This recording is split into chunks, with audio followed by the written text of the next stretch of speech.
Hello, everyone, and welcome to Fury of the Man Monarch, where I bring on different guests to discuss different reviews we've done who have opposing views to my own. Today on, we have Justin Claus. Am I Yep, saying that right? Justin Klaus. Klaus. Yep, gotta channel the German. I am terrible at German. I had 1 year of that in high school. But yeah, go ahead. Let everyone here know what it is you do. Hi everybody, my name is Justin Klaus. I'm the senior video editor over at the Escapist. In addition to kind of managing all of our video stuff on YouTube and on the site, I do some writing, and so that means reviews and previews and various magic articles and other things like that. But yeah, I guess I'm here to talk about The Order 1886. For the few of you here who might not know what the Order is, it was a rather hugely hyped game from Sony. Like, they were hyping it before the launch of the PS4, but it kind of kept getting pushed back until now that it's finally out. Yeah, it wasn't the original trailer was it the PS4 reveal? I believe it was one of the trailers at that event, right? It was like back in 2013. Yeah, like, we knew they were going to be doing stuff on the PS4, but it was the same one when they gave us, like, the price point. Everyone said they smashed the Xbox One because of all the crap at that E3. But it Hmm. was that one that revealed the Order. Oh, okay. So it wasn't like the initial like PS4 reveal. It was E3 a little bit after that. Then Yeah, got my I'm pretty timeline a sure. little goofed up. It could have been before, but that's the first time I remember seeing it, and that seemed to be the trailer everyone was talking about. So I assume that's when it was announced. I could be off there, It though. was definitely something like all the way from the beginning. I mean, the Order was a game that we knew about as kind of being. I mean, it was kind of like the Rise of Rome. I don't remember if you remember that from Xbox. But it Yeah. was kind of like their poster child for like this is how good games are going to look on this system. Uh, Slight tangent here. I was Sure. in a GameStop one time, and there was two guys like talking about what system to buy, and the games they were comparing was Rise of Rome to Infamous Second Son. The dude who he decided to go with Rise of Rome because yeah, that game's just so silly. It's like not even realistic. You have a boulder land almost right on top of you, and you just get up and shake it off like nothing happened in that Rise of Rome trailer. What are you talking about? Yeah, boulders. That doesn't seem like it would hurt too much. You're a a fine Roman Praetorian. You just shake it off. You're fine. Don't worry, guys. But that's completely unrelated, though. That just crossed my mind right Yeah, there. but I mean, like, I think it's relevant into the. I mean, we'll probably get more into this later in the conversation, but I feel like that was what the Order was supposed to be. It was supposed to kind of be this, tentpole project that's like, here we are very early at the release schedule, and like every game has them. I mean, for the N64, it was like what the Star Wars game, Shadow of the Empires, or maybe like you could say like Pilot Wings or something like that. Just kind of like a like here's this cool stuff that we can do with this system, and so like that was Rise of Rome, and that was what the Order was supposed to be. I feel like, but yeah, not so much. Well, in some ways, I think it kind of was, but Mm. I guess that leaves where we actually want to start this discussion off on the Order. Do you have any particular points you'd like to lead with? Sure. I mean, there's certainly the 800-pound gorilla in the room, and that's a discussion of game length, and and the theoretical and subjective. What is value? Like, what do we you know, I don't know what you thought about the Order or what everybody else is going to think about the Order, but like everyone has an opinion of like, how long this game is. I mean, for the record, let's see. I think my initial review run was like around 6-7 hours. I tend to be very like I love exploring in games and stuff like that, so I will run down all the nooks and crannies and find as many collectibles as I can get. And I think we streamed the whole thing let's see, it would have been last Friday, and that came in at like 6.5. So I mean, roughly the game is around. I think you can comfortably say like 7 hours for like an average playthrough. Give or take a little bit if you're like rushing through it versus, maybe playing on a harder difficulty or something like that. I want to say my playthrough was about 7 to 8 hours. Yeah. I might be a little off on that, but I think that seems like like a good length.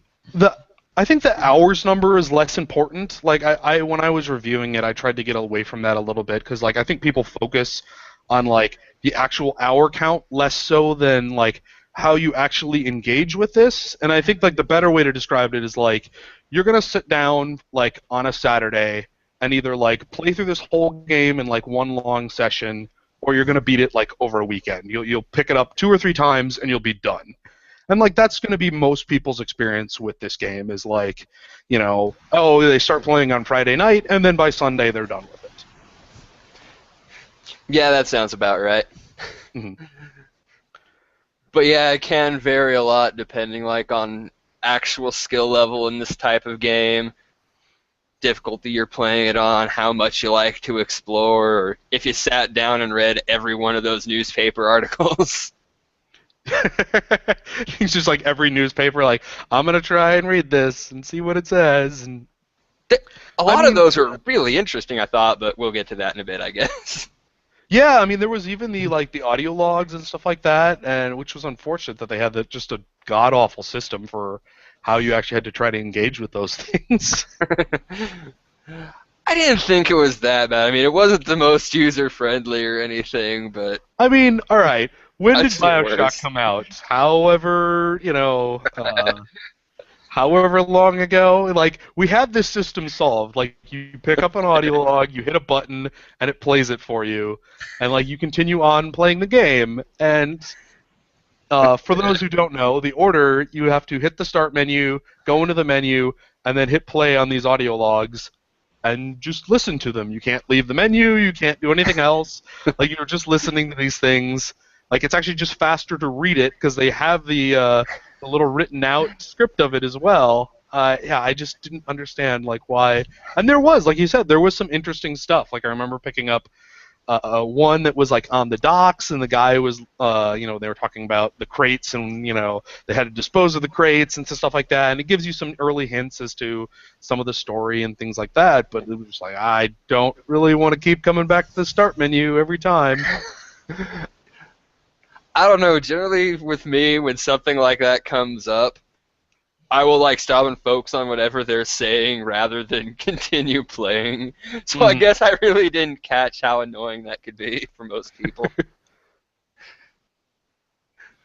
Yeah, I But mean, you I had think it was just it was this flow breaking element where, like, what was great about, like the original Bioshock, and I'm sure there's other games that have done this before then, but it was like you had these audio logs that gave you this extra bit of, like, story and detail, but they never dragged you out of that world.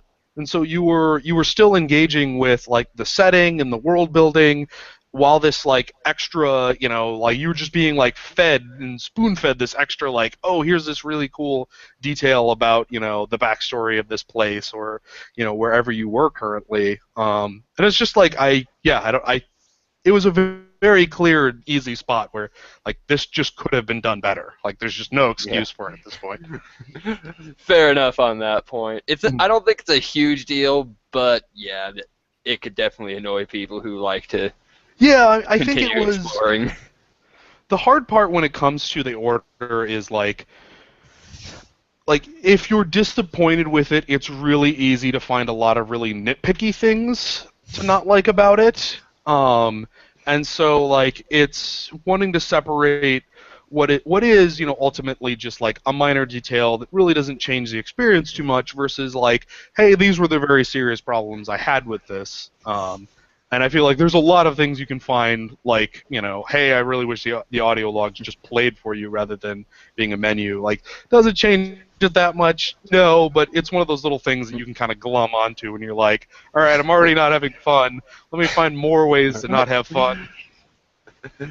Yeah, I know that feeling. That happened when I played through Manakemia 2 a while back. But that game just angered me, but that's an Mhm. entirely unrelated rant on a completely different style of game. So why don't we get your thoughts? What did you think about the Order 1886 game length? While I do wish it was a bit longer, I feel I got my money's worth out of Okay. my $60 playing through, which I hated to have to admit this in my review, but I don't normally play this style of game. Mhm. So at one point, I had to knock the difficulty down to easy because I was just getting my ass whooped. I mean, there are like, I mean, that was some of the other things I had that were issues with this game, where like, I didn't think the Blackwater mechanic worked at all. Because a lot of times when you died, it was just like a shotgunner came up and shot you, and then he'd just shoot you again before you even got a chance to revive, which made not a lot of sense. But I mean, getting back to the game length stuff, yeah, I was very there was this very negative moment when I had started playing on a Sunday for a review, and then I was like, I very specifically was like hanging out with my roommates on Monday because we had President's Day. Yeah, it was President's Day off. And I was like, okay, I really need to get back to this review and put some more time in with it. Like I went back upstairs and like started playing, and it was just done. I'm like, wait, this is it? Like, shouldn't there be more? So yeah, I was a little Like I was very unsatisfied with the game's length, but I think that had more to do with my disappointments throughout the rest of it. Not necessarily that I think there isn't a 6-7 hour game that costs $50-$60 that you would feel bad about. Um, I was more towards just other issues I had with it, like the game's ending and just the value of what I played. I didn't think it necessarily matched up.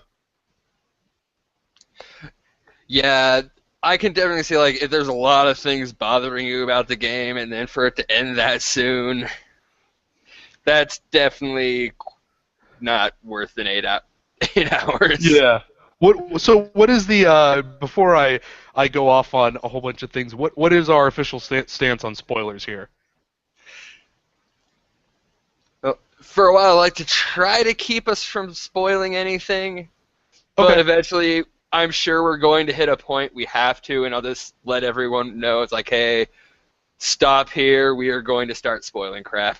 Okay. Just wanted to make sure so I can check whatever I may or may not say as we Yeah. go through it. But yeah, I mean, like, the game length thing is this huge thing, and it's certainly something I brought up in my review. I feel like once games started moving away from being like, arcade cabinets that were designed to take your quarters away, um, this is really where like that argument in this discussion has cropped up, and it's been around for a while, and it's gone back and forth, and you know, there's certainly people who will advocate that no, I mean, if I'm going to spend $50 or $60, or like heaven forbid, like you live somewhere else, like say Australia, and you're spending the equivalent of like $80 per game, like yeah, you want all of your experiences to be Skyrim, because like wow, if I'm dropping $80 on a game, like I want to get some time out of it. And then there are certainly people who will make the quality argument of like, well, a 10-hour game that's really, really good is probably better than, a 20-hour game that's really, really bad. Oh, Um, yeah. It's so, a like, very hard thing to come to any kind of definitive conclusion on. well, yeah, because, I mean, I think the reason why is, like, value is subjective. Like, that's always going to be something different for everybody. And so there's no way to be like, this game is more valuable than this other game when it comes to, like, spending the same dollar value on it. Because, like, some people are going to, prefer RPGs to strategy games, and other people are going to want, really cinematic games to, really open world freeform games and stuff like that. And so, like, those are all different for everybody. I think where it becomes an issue where people can kind of start to discuss it is when you really do get to some of the extremes. I mean, and I think that's where kind of the Order kind of came in, because the Order is a game that has no multiplayer, doesn't really have a ton of like replayability. So like you really are getting to the point where it's like you are spending $60 and you are buying an 8 hour experience. And so is that worth it? And for a lot of people, I don't think it is. Yeah, for me, I thought the game was good enough to warrant it, but it is kind of pushing that line right now. Hmm. It's, I think that might be one reason they did it. Is like, how short a story can they get away with writing and still sell that game? I mean, it's definitely on the line because there's certainly people who are advocating that they feel like they got a quality experience out of it. Uh, there's certainly a lot of people who are arguing for the opposite as well, that it wasn't worth it. So like it's I don't know what like the actual minimum is. I mean, we were talking before we started about like the weird thought experiment of like how good would a 1 hour game have to be for it to be worth $60? Like, can a 1 hour game even get to that level of like, oh yeah, this was totally worth my time and money, of like, oh, I played 1 hour but it was amazing. Does that exist? Who knows, man? I don't know. It's I would such a love to weird see thing. an hour game for full price that somehow was worth full price for that 1 hour. Yeah, I mean, it's in a lot of ways it's like the entertainment. So like entertainment is just consumed in a very different way. Like even if you think about like bologna. Like bologna is really really cheap, and like you can buy a lot of bologna for a very little amount of money. But is bologna better than Kobe beef? Like, or some really really fancy Delmonico steak? Like this steak is $50. Man, it's just delicious. There's probably not a lot of it in relation to how much bologna you could get, but like Who's going to buy $50 of bologna? I don't know. It was just I like making weird analogies. But yeah, like I don't know. Like I would be interested to see, yeah, a 1 hour game that could really like say like, yeah, this was 1 hours and the experience was worth it, and that like that is unequivocally like you play this game for an hour and you are done. Like there it isn't like a like, oh, you get to replay it over and over and over or something like that. It's just like, nope, I really felt like that was worth it. I feel like in disregarding that, like most games have kind of settled into the like 10 to 20 hours is the range where most people feel comfortable. Like, hey, I bought this thing and this was worth it. Obviously, like I mentioned earlier, I think there are outliers where like the experience, like if you have to spend a lot more on games, you're probably looking for stuff that's even outside of that. Or then you're starting to get into stuff where it's like, all right, well, you're looking at indies and other places where you can buy games cheaper and stuff like Yeah. Would like to say in this whole discussion, I just feel really bad for Australia. that. Poor Australia.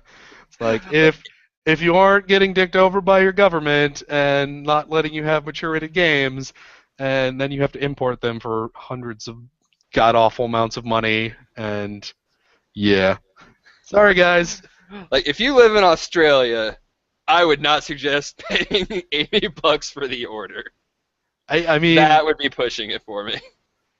yeah, I mean, and that's where like it's hard because it's like we're making a lot of value judgments on the game now where it's 80 $60 wherever you are, but the game will eventually not be that, and like I didn't particularly enjoy the order, but like I think it's probably worth like renting or borrowing from a friend or like maybe picking up when it's like $20. So like that's the other issue of like value, is that like the price point changes as time goes on. Indeed. So I don't know. Well, I guess I mean, getting away from game length. I guess the big kind of like bugbear when it came to the order was like I felt like the game that they sold us and the game they delivered were not the same thing. Um, when I saw the original trailers, I was all hyped up for steampunk monster hunters with really cool gadgets, fighting in London, and getting rid of these mythological like creatures, so like werewolves and ghosts and vampires and stuff like that. And 90% of the order is just you fighting normal humans with normal guns, and that was the big thing. That was kind of the big thing that I took away from it. Yeah, I too kind of was expecting more of the fights against the werewolves and whatnot. Yeah, So I was a bit disappointed in that regard too, that it was mostly just you versus people. yeah, it may be minor spoilers, but I think you can actually count on one hand the number of times you fight non-humans in this game. Yeah. And Let's that was see, I like, want to say like four. because there's like I mean, I don't know how much we already want to get into spoilers and stuff like that, but yeah, Yeah. like you fight werewolves a couple times, and then you fight some bosses, and that's kind of it. But I mean, the other thing too was just like I wanted more like I wanted more guns like the thermite gun. Like I thought that thing was really cool. It was like this awesome idea of like, hey, let's make this kind of like weird flamethrower-esque rocket launcher kind of weapon. Yeah, And then like you had like the arc gun, and coat like I just wanted all of the guns to be like that.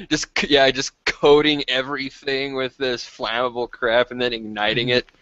It does seem like there's a lot more they could do with this that they just never got around to.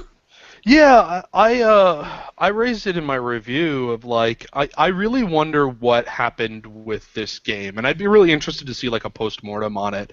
If the Order was always supposed to be kind of this Rise of Rome release title esque thing where it's like, all right, this is really just kind of like a glorified tech demo, but you kind of forgive it because everybody's still learning the brand new console architecture Yeah, and stuff like that.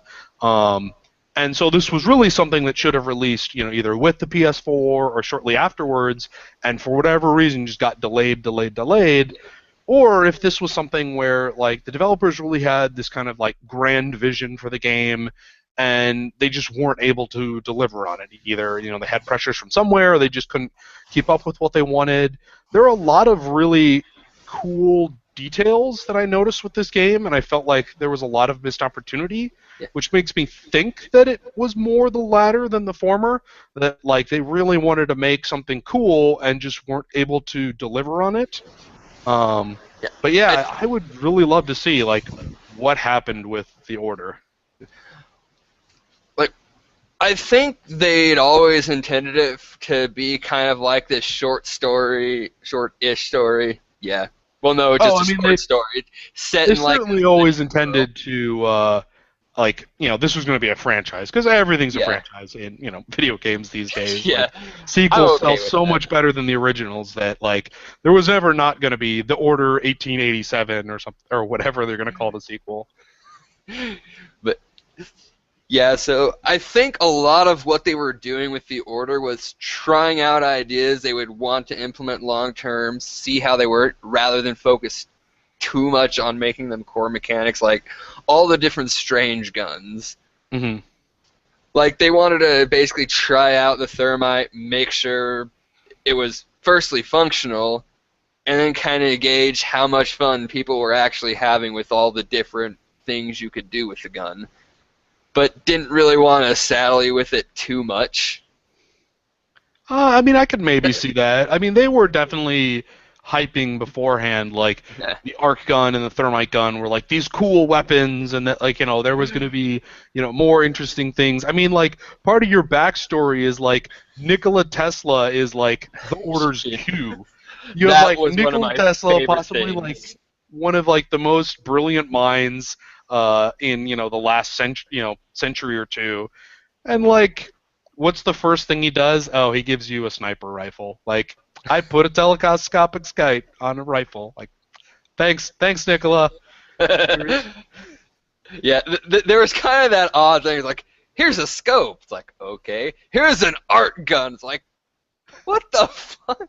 Yeah, or like, There's here's such this a footage, disconnect of some of this technology he's giving you. let's make a little jab at AC current versus direct current, and like, oh, what do you use it for? Oh, you hack doors with it. So No, I I don't know. did love finding that little note with like the picture of both Tesla and Edison, and he just like drew the horns on Edison. Yeah, like that was the stuff that always kept like getting to me. Was like, I feel like there's so many of these like really awesome details, and like somebody clearly spent a whole bunch of time like coming up with this like really great backstory and stuff like that for like what the order is and like all of these little elements, and they just like didn't use any of the interesting stuff. Like, we'll just tell this other story that for whatever reason. I can see that. Like a lot of it though, I don't know how they really would have worked it in. But I'm expecting if they do another one of these, frickin' Edison's going to be aligned with the villain. That's going to happen, and it will be great. Well, that was one of the things I was like, maybe not dis- maybe not disappointed, but it was like there was a lot of stuff they didn't really explain either. Because like, all right, so none of this is spoilers, but like, uh, turns out Nikola Tesla is helping the rebels.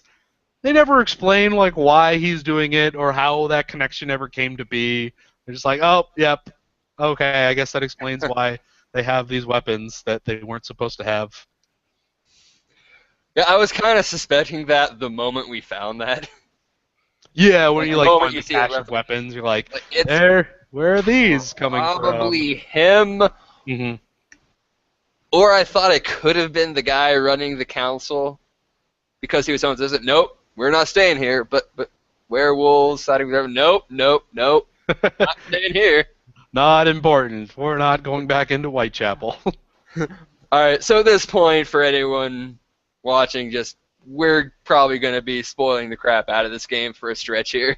All right, that'll be All easier right. than trying to like preface Well, everything with like, okay, so this is spoilers, so put your well, I fingers guess in your before ears. spoilers, I think we should probably at least talk about the story prior to doing spoilers Sure. for people who don't want to be spoiled but still want an idea of what's going on. Yeah. Do you want to do that, or I can Yeah, certainly do it? I'll go ahead and start off with it. But you start off playing as basically Galahad, Hmm. one of the knights of the Order. I almost said Round Table there, but it's kind of based off that, so Knights of the Round Table, why not? Mhm. But you were essentially a group of people fighting against like the Lycan threat. You're fighting half breeds. You come across an elder at one point, which is like one of the older werewolves that seem to turn the others into werewolves. Yeah, they didn't necessarily go into a ton of it, Yeah, but they seemed to insinuate that like the elders were like the actual Lycans, and everyone else was kind of either like their thralls or something like where they had just recently been turned of some kind. It was one of the things they didn't go into a ton of detail on. I think they gave you enough to give you the idea, Mhm. so I don't mind that they didn't give you all of that backstory. But yeah, the whole plot of this game centers around like the a connection between rebels and the Lycans. There's possible corruption within the order itself, and your little group starts to act against the orders of the council to try to find out what's going on in this Whitechapel place Mhm. with all these rebels, Lycans, and all sorts of other crap just going down on this one central location. Yeah, and they kind of use this alternate history London as the backdrop. Although like certain elements are still the same. So like you're going into Whitechapel, which is kind of known as being this very um, not shady, but like run down, poor section of London around the turn of the century. But like the Jack the Ripper murders are going on, and that's something that they kind of go into a little bit tangentially. And so yeah, I don't know. I guess this goes into more spoiler stuff, but like I really loved the world for this game. Like I really loved all the backstory and a lot of the details. I think you mentioned earlier that like, oh, the Order is sort of the Knights of the Round. No, like the backstory is they are the Knights of the Round Table, and they did find the Holy Grail, and now they're using it to make this Blackwater stuff that's keeping them alive for centuries. Like they drop this stuff like in the middle of the game, and you're just like, wow, this stuff is really awesome. Like, why isn't your game about this?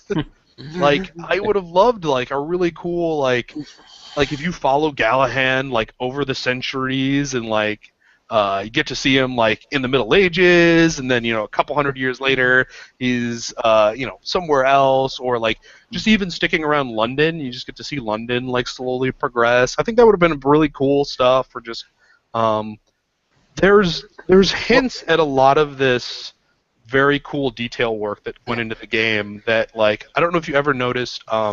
So the lead female protagonist, Izzy, or what's Igraine, is her lady Yes.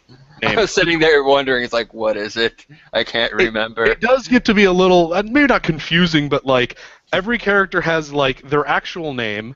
So like you have Sebastian Mallory.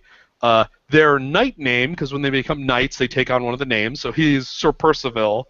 And then usually they'll have like a nickname as well, and so like it sometimes gets to be a little like, all right, wait, who's talking to who at this point? They do stay pretty consistent with calling him the knight name, though, so it's Yeah, not often like, I found you're like, wait, who? like wait. Well, the only one I think that was really confusing was like they always say Sir Percival, and then Galahad starts calling him Sebastian, and like he just switches it, and so like there was like a 30-second, like couple second gap where you're just like, wait, who? Yeah. Oh, okay, that's like his name must be Sebastian, and I actually really liked that they do that. They could have handled it a bit better, but I think it does a really good job at like showcasing the connection between Galahad and Percival without just straight spelling it out to you. yeah, I think they could have gone into it a little bit more in that relationship, but I actually did really like the general feelings of how they played out the relationships between the characters. I think they were well developed, and like you got enough hints of like what was going on. Lafayette and Galahad kind of have this contentious, working relationship, whereas obviously there's a lot of the romantic tension between Galahad and Igraine. But like that stuff I thought was really cool. And the other stuff, like what I was getting at was, I don't know if you ever noticed this little detail on Igraine, but she, you notice how she had that white lacy collar? Oh yeah.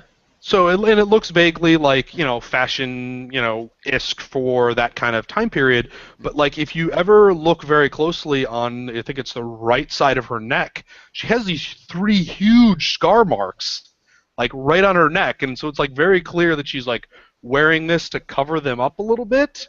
And you get some of her dialogue where she's like, I don't really want to like live this life anymore and stuff like that, and that's part of like why I think this game like had a big grander vision for it, and they just didn't get to deliver on it, because there's a lot of like really cool stuff like that gets worked in and just doesn't really get explained or developed all that much, and I really wish it was, because like that stuff's actually kind of cool. Like I would have loved a game that like explored the fact that like, all right, your characters are all like hundreds of years old. There's like this cool little moment where like Sir Percival is going into Whitechapel, and he's like, "Oh, I remember this place. There used to be a chapel here, and it was so much nicer, like 300 years ago or something like Yeah. that. Back in my day." Yes.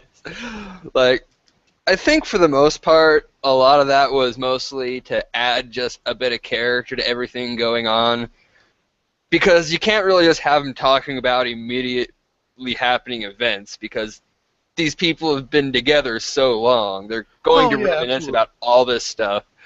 I think in part it was also to kind of help set up so if they do more games in the world of the Order, they've set up so many different eras and places they could go with this. Hmm. And they kind of did it in a way that didn't interfere with anything going on plot-wise. So all these like little details and hints going on in the world, are kind of introduced naturally. You don't feel like they're getting in the way, but they're still there to kind of explore for more games, possibly DLC if they go that route. Yeah, I guess the issue for me was like I found these little details like way more interesting than like the actual plot of this conspiratorial plot of like of vampires and finding out that the order has some dirty secrets and stuff like that. Like I just wanted to know more about like this world, less so about like, oh, okay, yep, he was clearly the bad guy and he's backstabbed and betrayed you, and that's why you're getting put on trial, wrongfully so. And oh, here's Gallahan being, turn of the century Jack Bauer. Yeah. Um, But yeah, well, I'll get into like plot spoilers here in a minute, but before I turn everyone away who doesn't want any semblance of spoilers, mhm. like one thing I really loved is there is a scene where you get to witness someone being knighted. I'll mention who it is after we start spoiling the crap out of everything. Yeah. But this scene is kind of used to explain to everyone watching what's going on with the Order. You find out about the Grail, the black water you use from your vials that keeps you healthy, and all of that. It's definitely a little But bit of an exposition dump of like, you uh, know, I'm going to explain the long and storied history yeah, of our order. but Well, I just felt like how they did it. Like you were actually so invested in what was going on because of the events that led up to this scene, and the way they actually spoke and conducted the ceremony. It never felt like they were just looking the player in the eye and going, well, this is how everything works. It felt very natural how the guy was talking to everyone, how he conducted the ceremony. So it didn't kind of pull you out as this immediate exposition dump. Or at least for me, it didn't.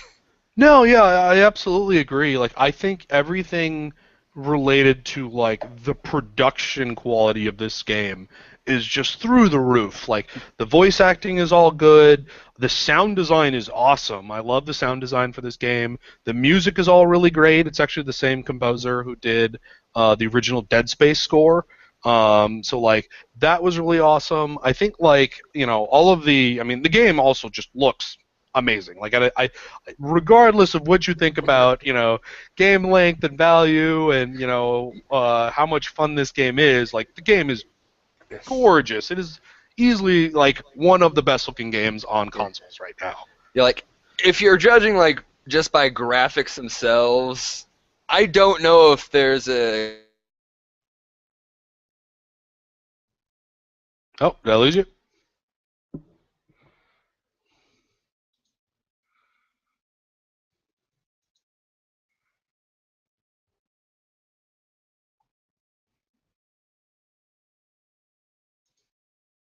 art design is fantastic.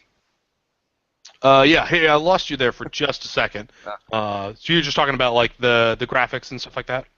Yeah, like Okay. a lot of the times you'll notice the game will tout huge graphics. Like, oh, there's so many polygons here.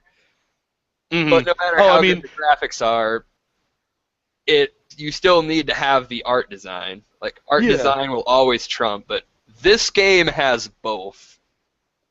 Like There was definitely like a I noticed where like half of the levels are raining because well one it's London, it's supposed to have crappy weather, but it was yeah, also sort of like, oh, here's our excuse to have lots of really gorgeous looking puddles and stuff like that all sitting around on the ground. I think one of the interesting things I found about like the art design and the style for this game was a lot of kind of these third person shooters get rightfully so kind of knocked for kind of having very drab color schemes, but I actually felt it fit really well for the order.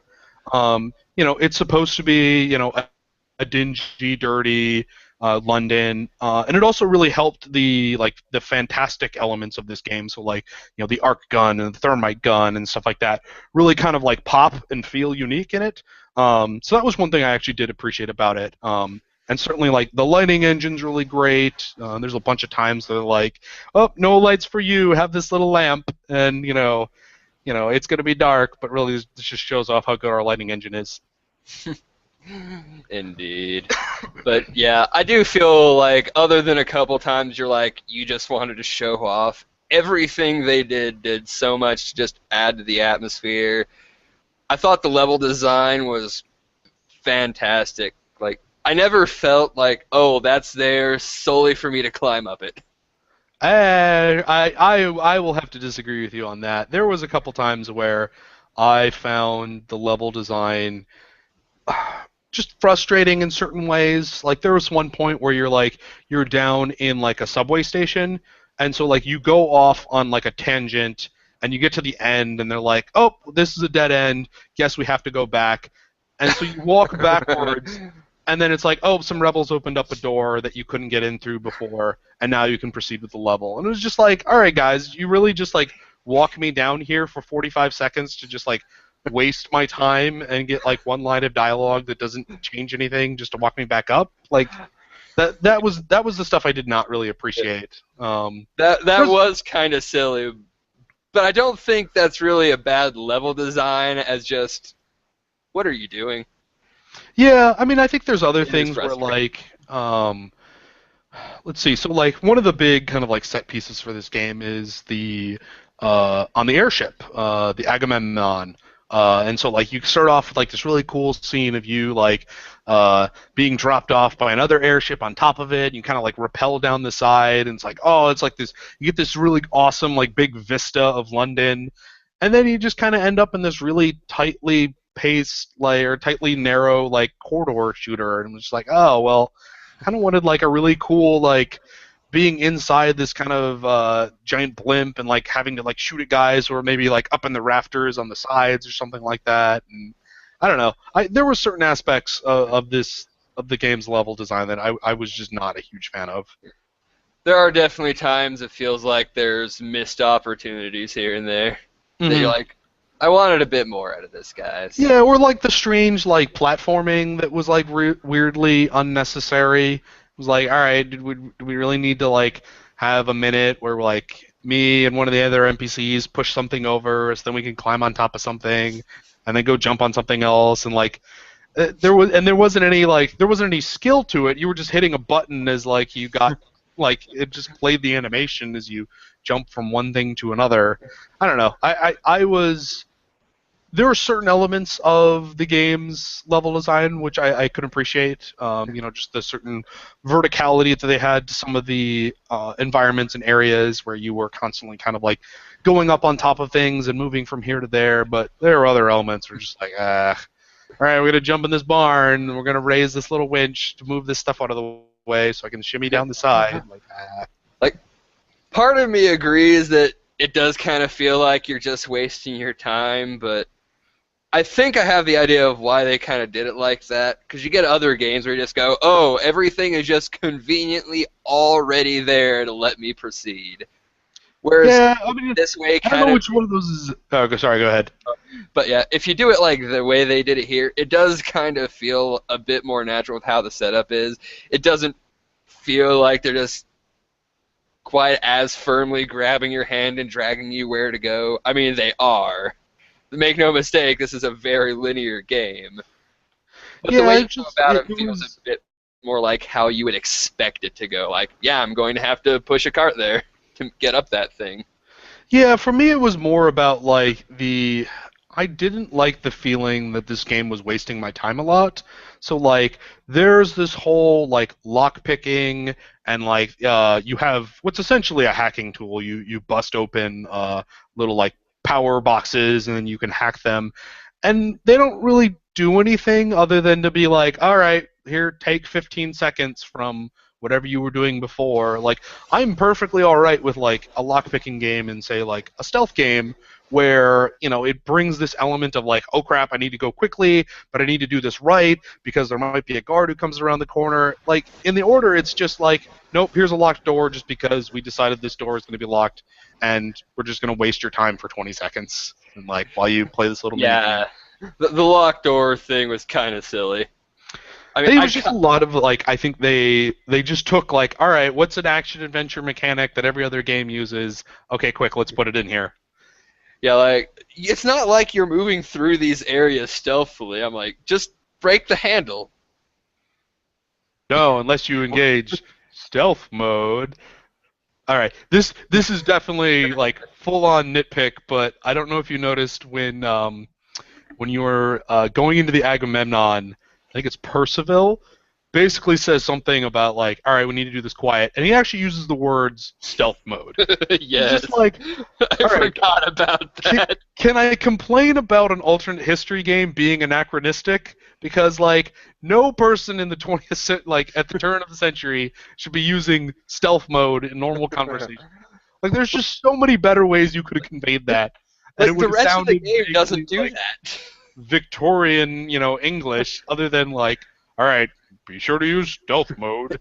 All right. No other point in the game does it do that, I think. Yet for No, some like, reason, he just felt the need to say stealth mode. Like, I what? mean, there's like one or two other times where I think they use like a weird phrasing or something like that like you wouldn't expect from like a Victorian era Yeah. London, but like you can sort of hand wave it of like, all right, well these characters are like hundreds of years old, so maybe they have like slightly different dialects or ways of saying things. But stealth mode. Yeah, stealth mode was one of those like, all right, this is just full on nitpick. Like, I'm just no, why game, why?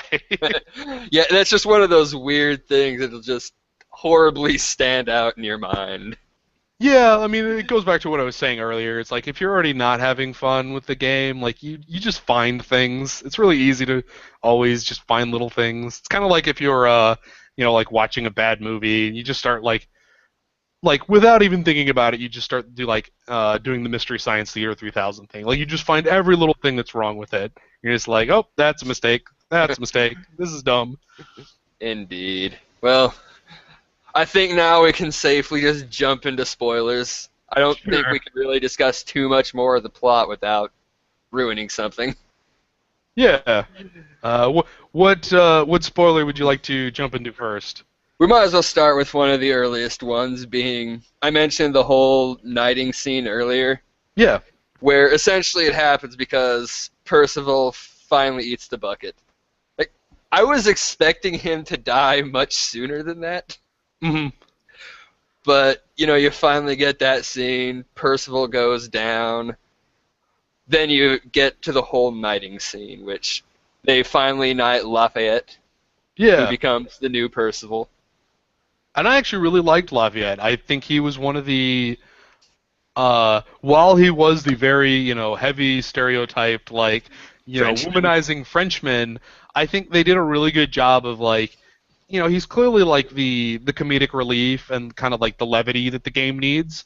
But they did a very good job of like balancing, how goofy he sort of is in relation to everyone else. And it does just kind of like brings just a little bit of a like, a silly chuckle moment to, what's otherwise a pretty serious game. Yeah. Like, and even he himself gets quite a few very serious moments. Like, they were smart in like not having a comedic relief during that scene, even though a big focus was on him getting knighted.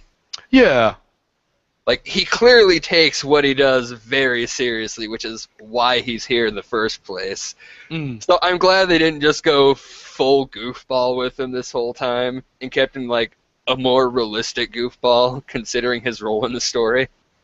Now, did you get the impression of so this is probably something where they've kind of either futzed around with the timeline or something like that, because like they hint at Lafayette being a general who served in America, which sort of hints at him being like the Lafayette from the American Revolution, but like the time period isn't quite right. The dates don't actually match up all that well. So I didn't know if I missed something where they're like, oh yeah, this is definitely like that Lafayette, or if they were like using him as kind of like inspiration or something like that. What was your feel on him? I think he was definitely more inspiration Okay. because, again, the timeline doesn't quite match up here. Yeah, like I remembered looking it up, and like the actual Lafayette dies before the events, Yeah. like a good deal before. Like I think he's like 1834 or something Yeah. like that is when he dies. And this guy's clearly not a knight yet, so he hasn't been alive for the length these other people have. Or hasn't had the Think. Blackwater yet, because there's part of that ceremony Yeah. is them kind of like bestowing the Blackwater on them, and then there's something with like the Blackwater uses their blood, or it was another like I'm something where they it was either symbolistic for the ceremony or like it actually does get refilled with their blood, What but I they don't ever go think it into it. does is this is the impression I got is when they do that, that vial is essentially tied to them now. Yeah, Like no one else can take that vial, drink it, and begin to regenerate. which explains why like they just let the constable die, because like they very clearly have this scene set up. I think it's the second time you go into Whitechapel where like Percival gets shot, but like he drinks from the vial, and they have like this close up of like his neck getting better, and then there's just this constable who's just like, oh well, he's dead. Yeah. Couldn't do anything about it. Yeah, I think that was their way of like setting up to explain that the vial will only work for whoever refills it Possibly. without having to tell you, because there's no natural way these people are going to have to explain this to the other characters because everybody involved already knows. Yeah, they very clearly can exchange the vials though, because like so obviously like Lafayette gets Percival's vial or in his own vial. Don't remember if they actually showed if it was his or not. And Yeah, then I seem to remember friggin' Galahad taking the vial off of Percival. yeah, so it might have been a new one. It is But, Percival's like, vials. Well, he takes the vial from Percival and then hands it over. So I think it's the oh, same okay. vial Percival had originally. Yeah, But because then you, the you whole find out point. later that the rebel leader has a much older knights or boars, if you remember your Arthurian legends. Which I don't.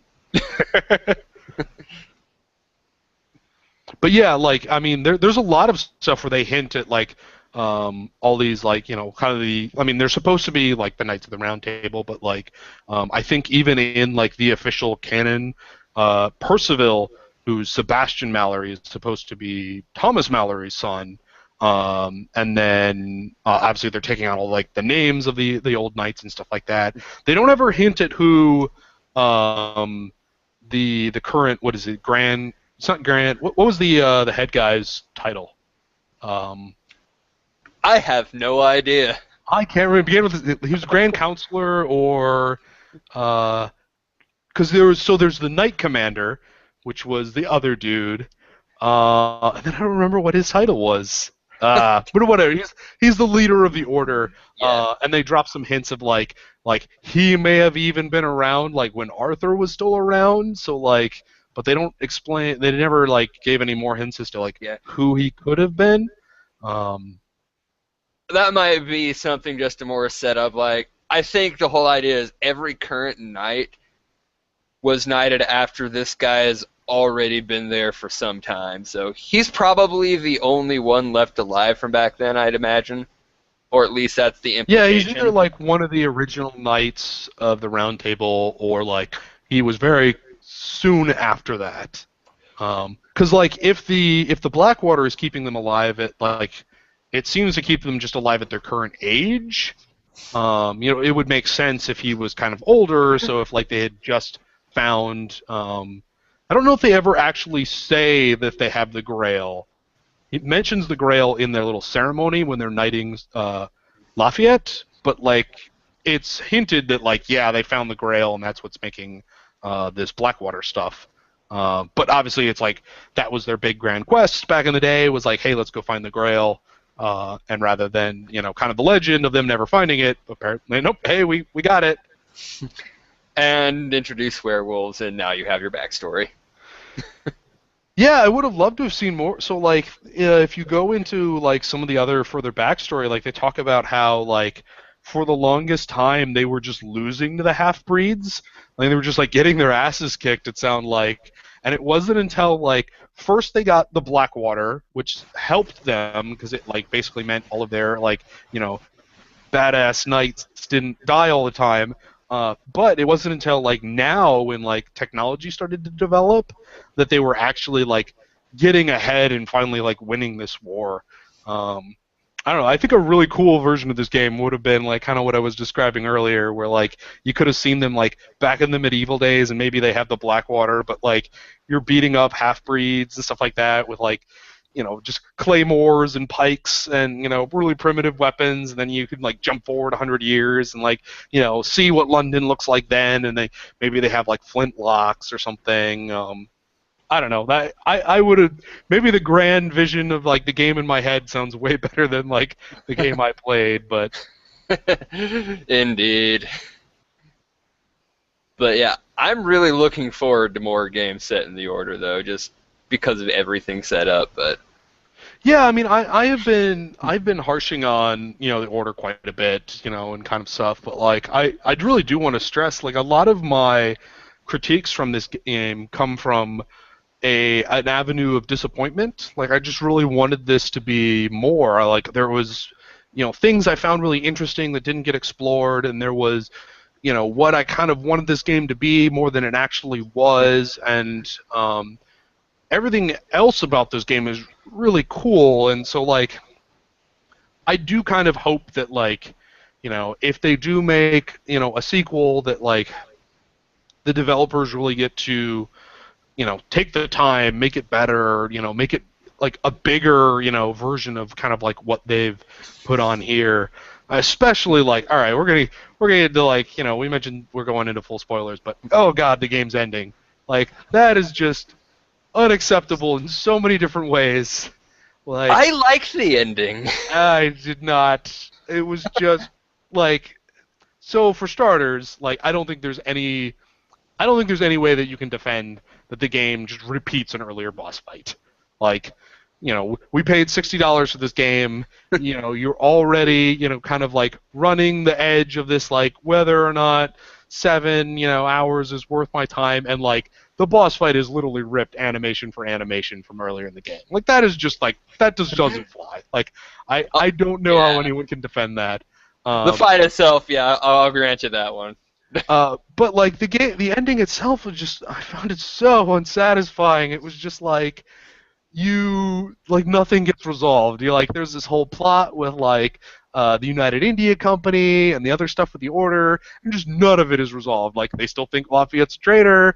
Nobody has really done anything about the United India Company other than like burning some vampires and stuff like that, and you don't really know what's going on with the rebels yet. And like what I found really grating was the fact that like if you stick around through the credits, there's this little like mid-credit sequence where Nicola is calling Lafayette, and Lafayette, Nicola is calling Galahad, and Galahad's like doing the kind of like steampunk Batman thing of like standing on top of a roof, and you get some like explanation of like the Order has basically put martial law into London and stuff like that, and Nicola's trying to tell Galahad like, hey, you should really leave the city, and Galahad's like, no, I still have some more stuff to do, essentially. Like, well, no, duh, because like you didn't resolve any of your major plot lines in this game other than like this one detail of like who the Knight Commander was, and and what his deal was. I don't know, like I don't see, like, at least with a game this length, how all of that could have been resolved. So I try to look at it like this. What this was, it was essentially the story of uncovering the corruption, like, within the Knights due to the East India Company, that weird connection, blowing open their plan, and basically revealing it. And Mm-hmm. all of that was accomplished. The plan has been revealed. You have stepped in to stop these shipments from making it to the Americas. You found the leaks within the Order. Like, the actual main thing they set up was resolved. It's just once that resolves, there's so much more past that that Yeah, still I mean, needs to be done. Like, and I think I'm that's okay with an ending like that. I think that's fine on some level. I just don't want to pay $60 for 7 hours of prologue to like the rest of the game. Like, I think they really clearly like they could have done like, let's say like another 3 hours, and maybe so like there's the little side plot with Lord Hastings, and like they reveal that like Lord Hastings is actually Jack the Ripper, and so he was the one who's been killing all these people, and like he's kind of the main antagonist, really, because there's this whole kind of section going after him, and then you kind of get backstabbed and betrayed. Like they could have done another 3 hours, and like you go hunt him down, and like take care of that, and I think that would have been like a more natural ending point.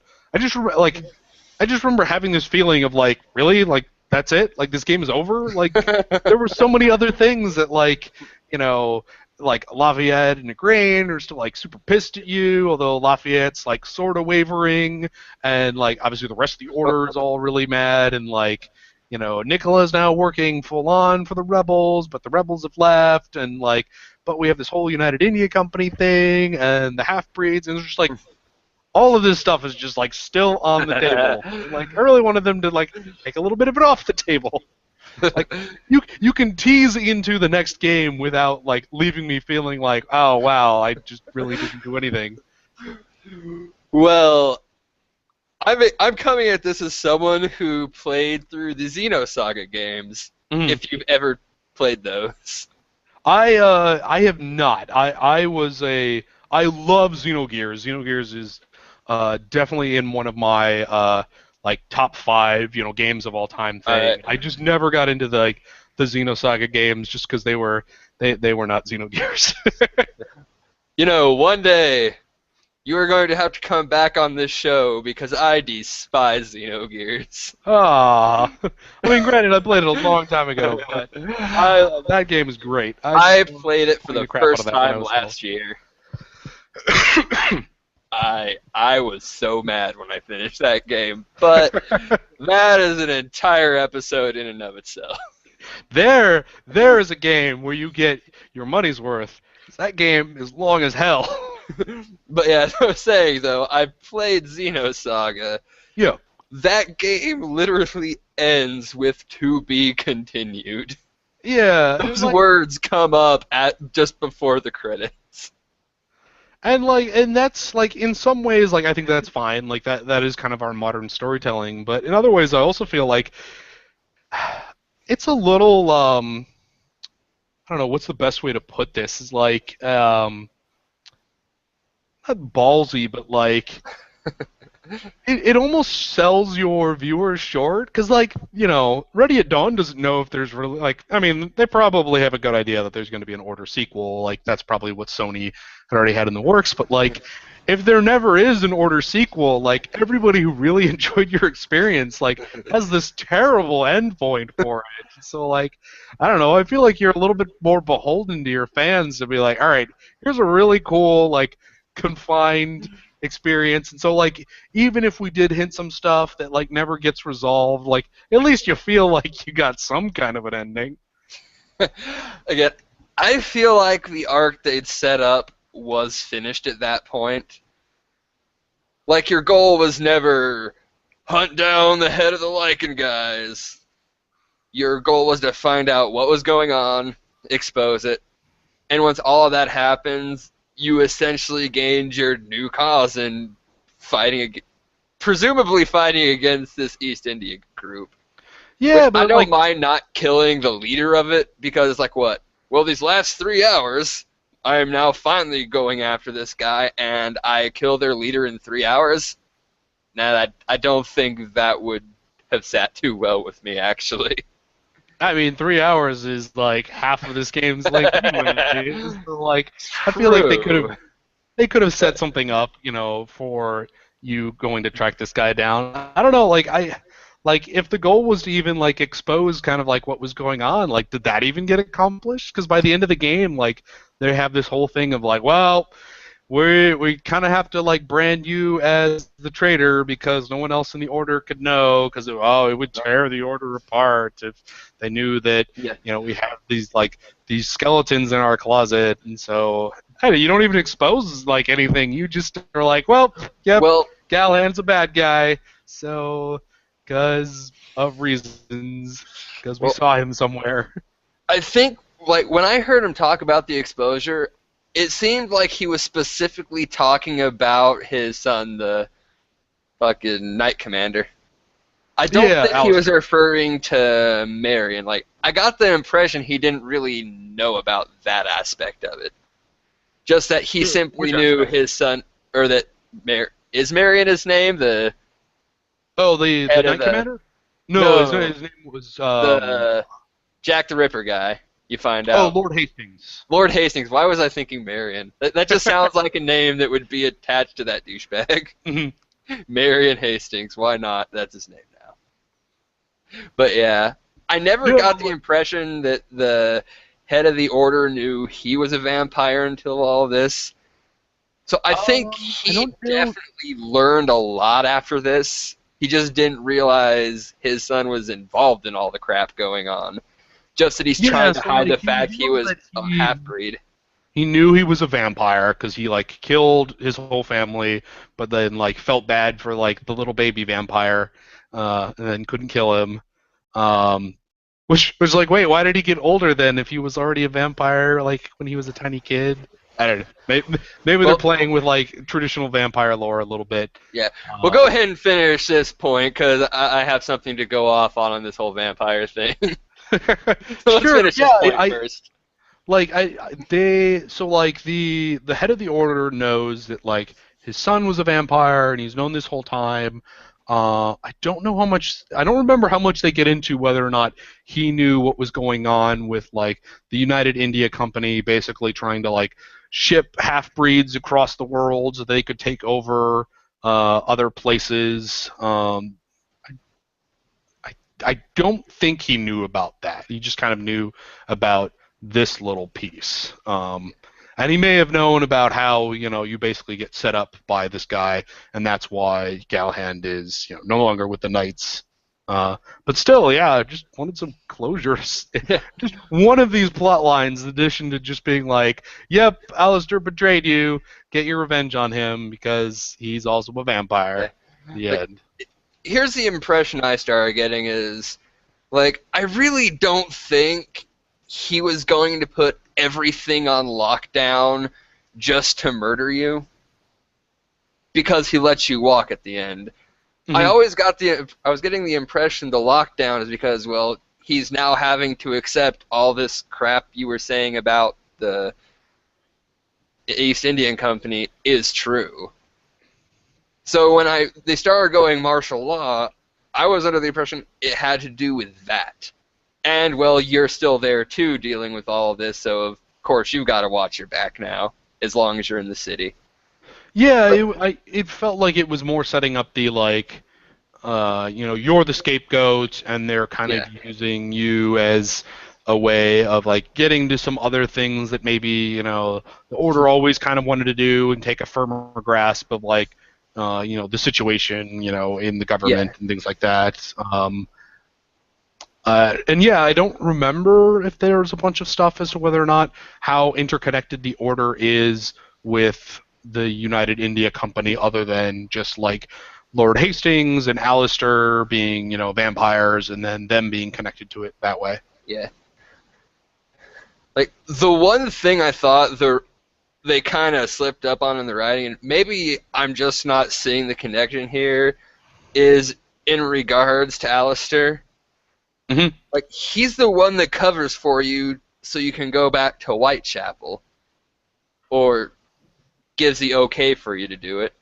Yeah, or And so I'm like, what he does is why? like, well, if you notice what he does, he doesn't give you the okay. Yeah, What he does is he says, you can go back there, but like, Percival basically says like, I will take the responsibility for whatever happens. So like, I think he's already kind of like setting somebody up for as this fall guy essentially. well, the thing is, though, for their whole thing of sending people out in the coffins, they don't need a fall guy. They just need to stop people from checking this stuff out, which is exactly what happens.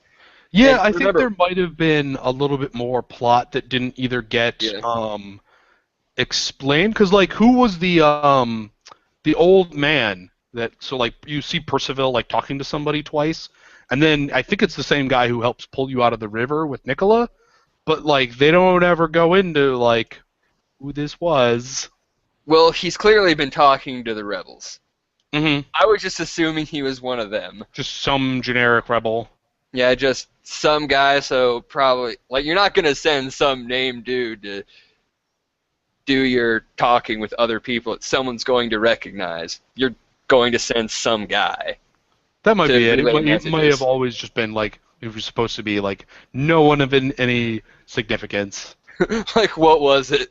Back in, say, Final Fantasy Tactics, you have that one scene where you see Weegroff for the first time. You're like, why is Weegroff here dealing with this nobody? He's like the head of all of this. But he just comes out flaunting. Like, nope, Yeah, nope. one of those kind of forced moments to try to make everything going on seem big and impactful.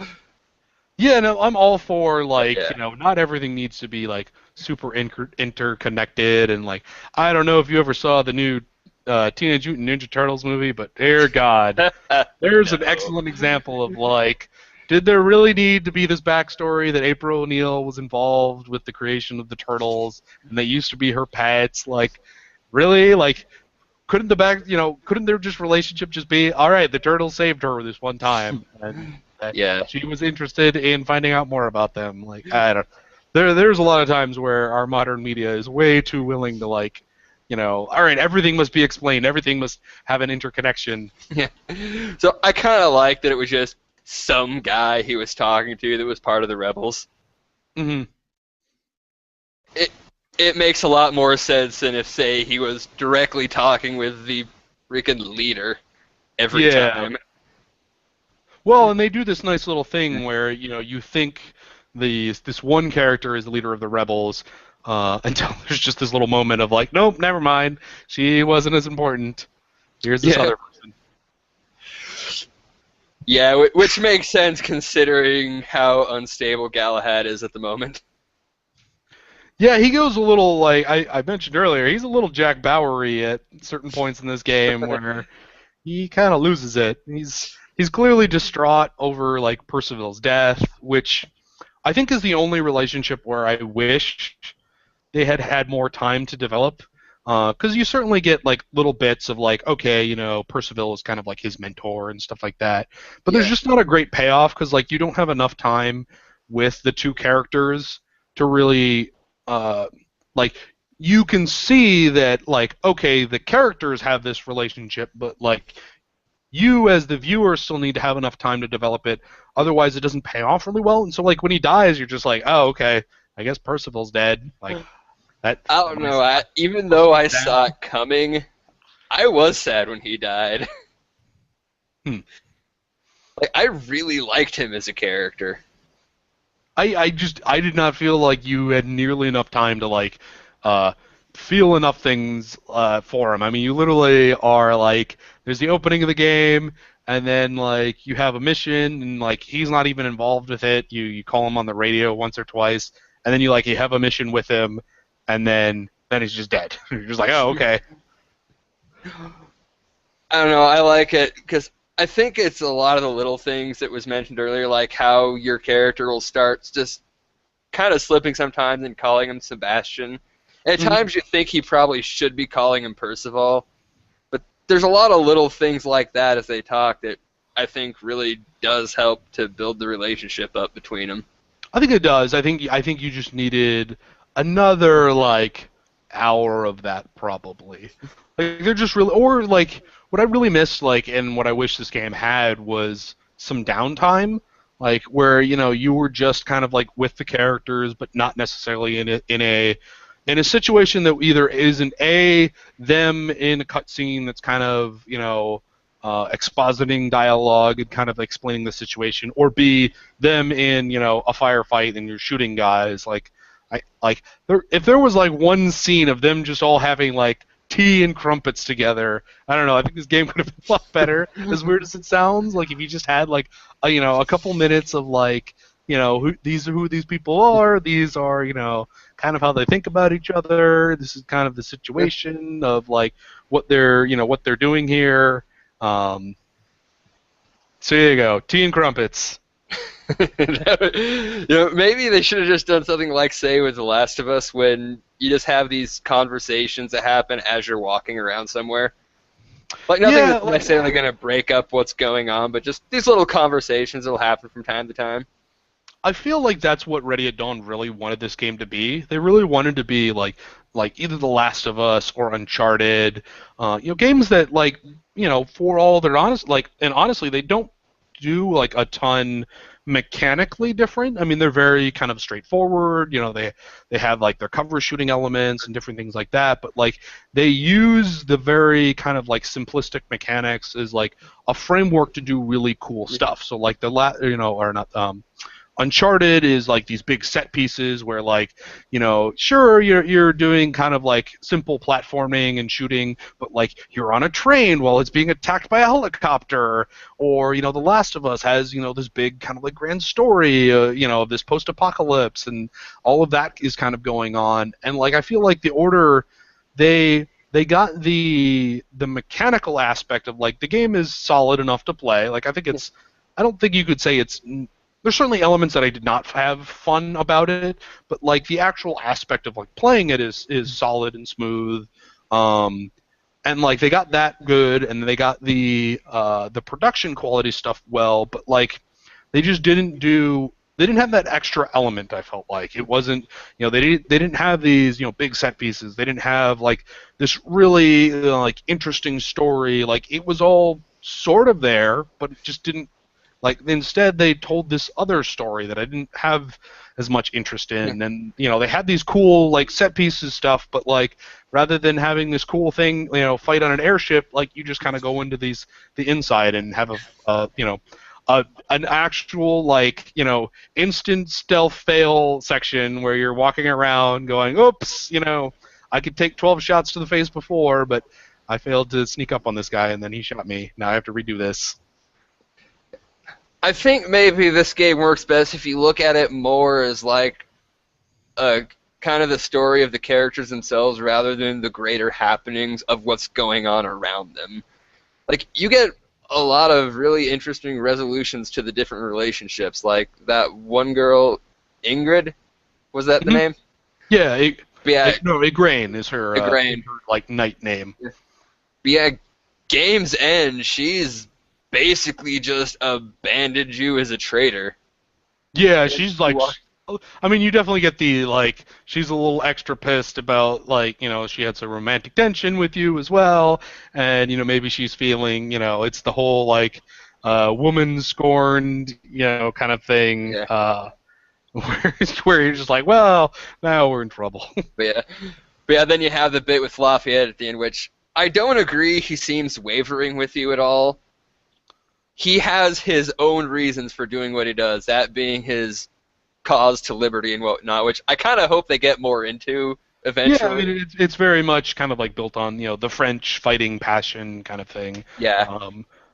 And, that goes back to, kind of like all the revolutions that France has been in and stuff like that. Yeah, I found the game was in this very awkward point where, like, I think they either could have pulled in more personal and kind of like gone into the relationships more, gone into like how these characters were dealing with the fact that like they've been fighting monsters for hundreds of years, and I feel like there's some of that stuff that they had already like built into the game and just didn't explore, or I feel like they could have gone bigger and grander and maybe told this big story over like hundreds of years, and you kind of got the more of the world building, and instead we kind of got this weird awkward mix in between where I really wanted it to be like to divulge one way or the other, and it never did. I don't know. That was kind of like my takeaway from it. Yeah, I think that I can see where they kind of wanted to do maybe a bit too much of a character story, but wanted to do the big grand world, and possibly they didn't get the mix quite right. Mm-hmm. I thought it was handled quite well in that regard, but clearly I'm not the sole holder of this opinion. Or that's not the sole opinion out there on that matter. Yeah, I mean, like there's, I think most of like the review scores, in general have been, fairly negative to kind of middle of the road for this game. But that certainly doesn't mean that it's a bad game. Like I think, I was very much of the opinion like, this is a game that like you will have fun with, but like it's not great either. Like it's not a game I would recommend people go and go out and buy like right now. It's a game that I would recommend you to like. Oh, your friend has it. All right, why don't you borrow it for a weekend and then maybe play it, and then you can kind of be done with it. So Yeah. But all right, now that that point's out of the way, the thing with the vampires in this game. vampires. All right, you're going through this game. You are fighting werewolves. Yep. Like, they're never called vampires up until you open a coffin and you're like, it's a vampire. What? Vampires. But what do vampires have to do with anything going on? And this. Why do I keep wanting to call him Mirian? Alistair, the Knight Commander. No, not Alistair. Mirian's the other guy. Oh, Lord Hastings. Sorry. Lord yeah. Hastings. Why Mirian? But no, you see him. He's a vampire, and you see him eating somebody like a vampire would. So like, all right, same kind as the half-breeds. Are these werewolves half-breed vampires? Yeah, I mean, I feel like that was another like world building detail that didn't quite get fully explained. So if like, it may just be that like in this setting, like all of the half breeds are like literal, like werewolves are man and wolf, and vampires are bats and vampire bats and people, and so like maybe that's what they were going for with it. I don't know. I was more disappointed of like they're very clearly setting up this whole thing of like, oh man, there's vampires. Oh man, there's vampires, and you literally don't fight a vampire the entire game until the very end. And even then, like, well, he goes werewolf on you though. Yeah, it is like, oh, so the vampires just look like werewolves. I don't know. Like again, is it just the half breeds, or there's this very, very crucial detail here we are missing. The very crucial detail is they probably ran out of time, couldn't explain the rest of it, and it was like, quick, I guess we'll just copy this fight from earlier in the game, and maybe make his texture a little bit different, and yeah, it'll be fine, okay. Well done. I know, but just that missing detail bothers the hell out of me. Yeah, and like there's this little moment where like they, Galhan figures out like, oh man, it's vampires, and like you get the impression that like they've dealt with vampires before, but have like either like eradicated them or like killed them all off. Because he's like really surprised, like not in like, oh, they are smuggling vampires. That's surprising. Like, holy crap, why are vampires here? Regardless. I don't know. It's another one of those little things where it's like, I wish the game had had some more time to develop some of this stuff. Oh no, that bit, the reason it seems so surprising is, well, he was thinking the India company was on their side, and if they're trying to smuggle vampires out, that implies this problem is not worldwide. They are here. They are not in the Americas. Otherwise, there would be no point to do this. Like, this whole thing is them trying to spread their kind everywhere. Yeah, I sort of got the impression of, like, maybe, like, if you put the two and two together, it might be something like where vampires have basically been wiped out of, like, the European, area, and so, like, the United India Company is kind of like this front for these monsters to try to spread them to other locations where, like, the knights currently aren't. And so then they're a little bit more free to, like, all right, well, we can spread all the way through the Midwest of the United States because there's no knights here. And so free to do whatever. Vampires on the open plains. But yeah, well, that's the thing, though, is like with these half-breeds, are they everywhere? And it's just the vampires they're trying to smuggle? Or again, are they the same thing? Do the Americas even know what these things are? Have they ever encountered them? Like, well, the British colonists probably because like have.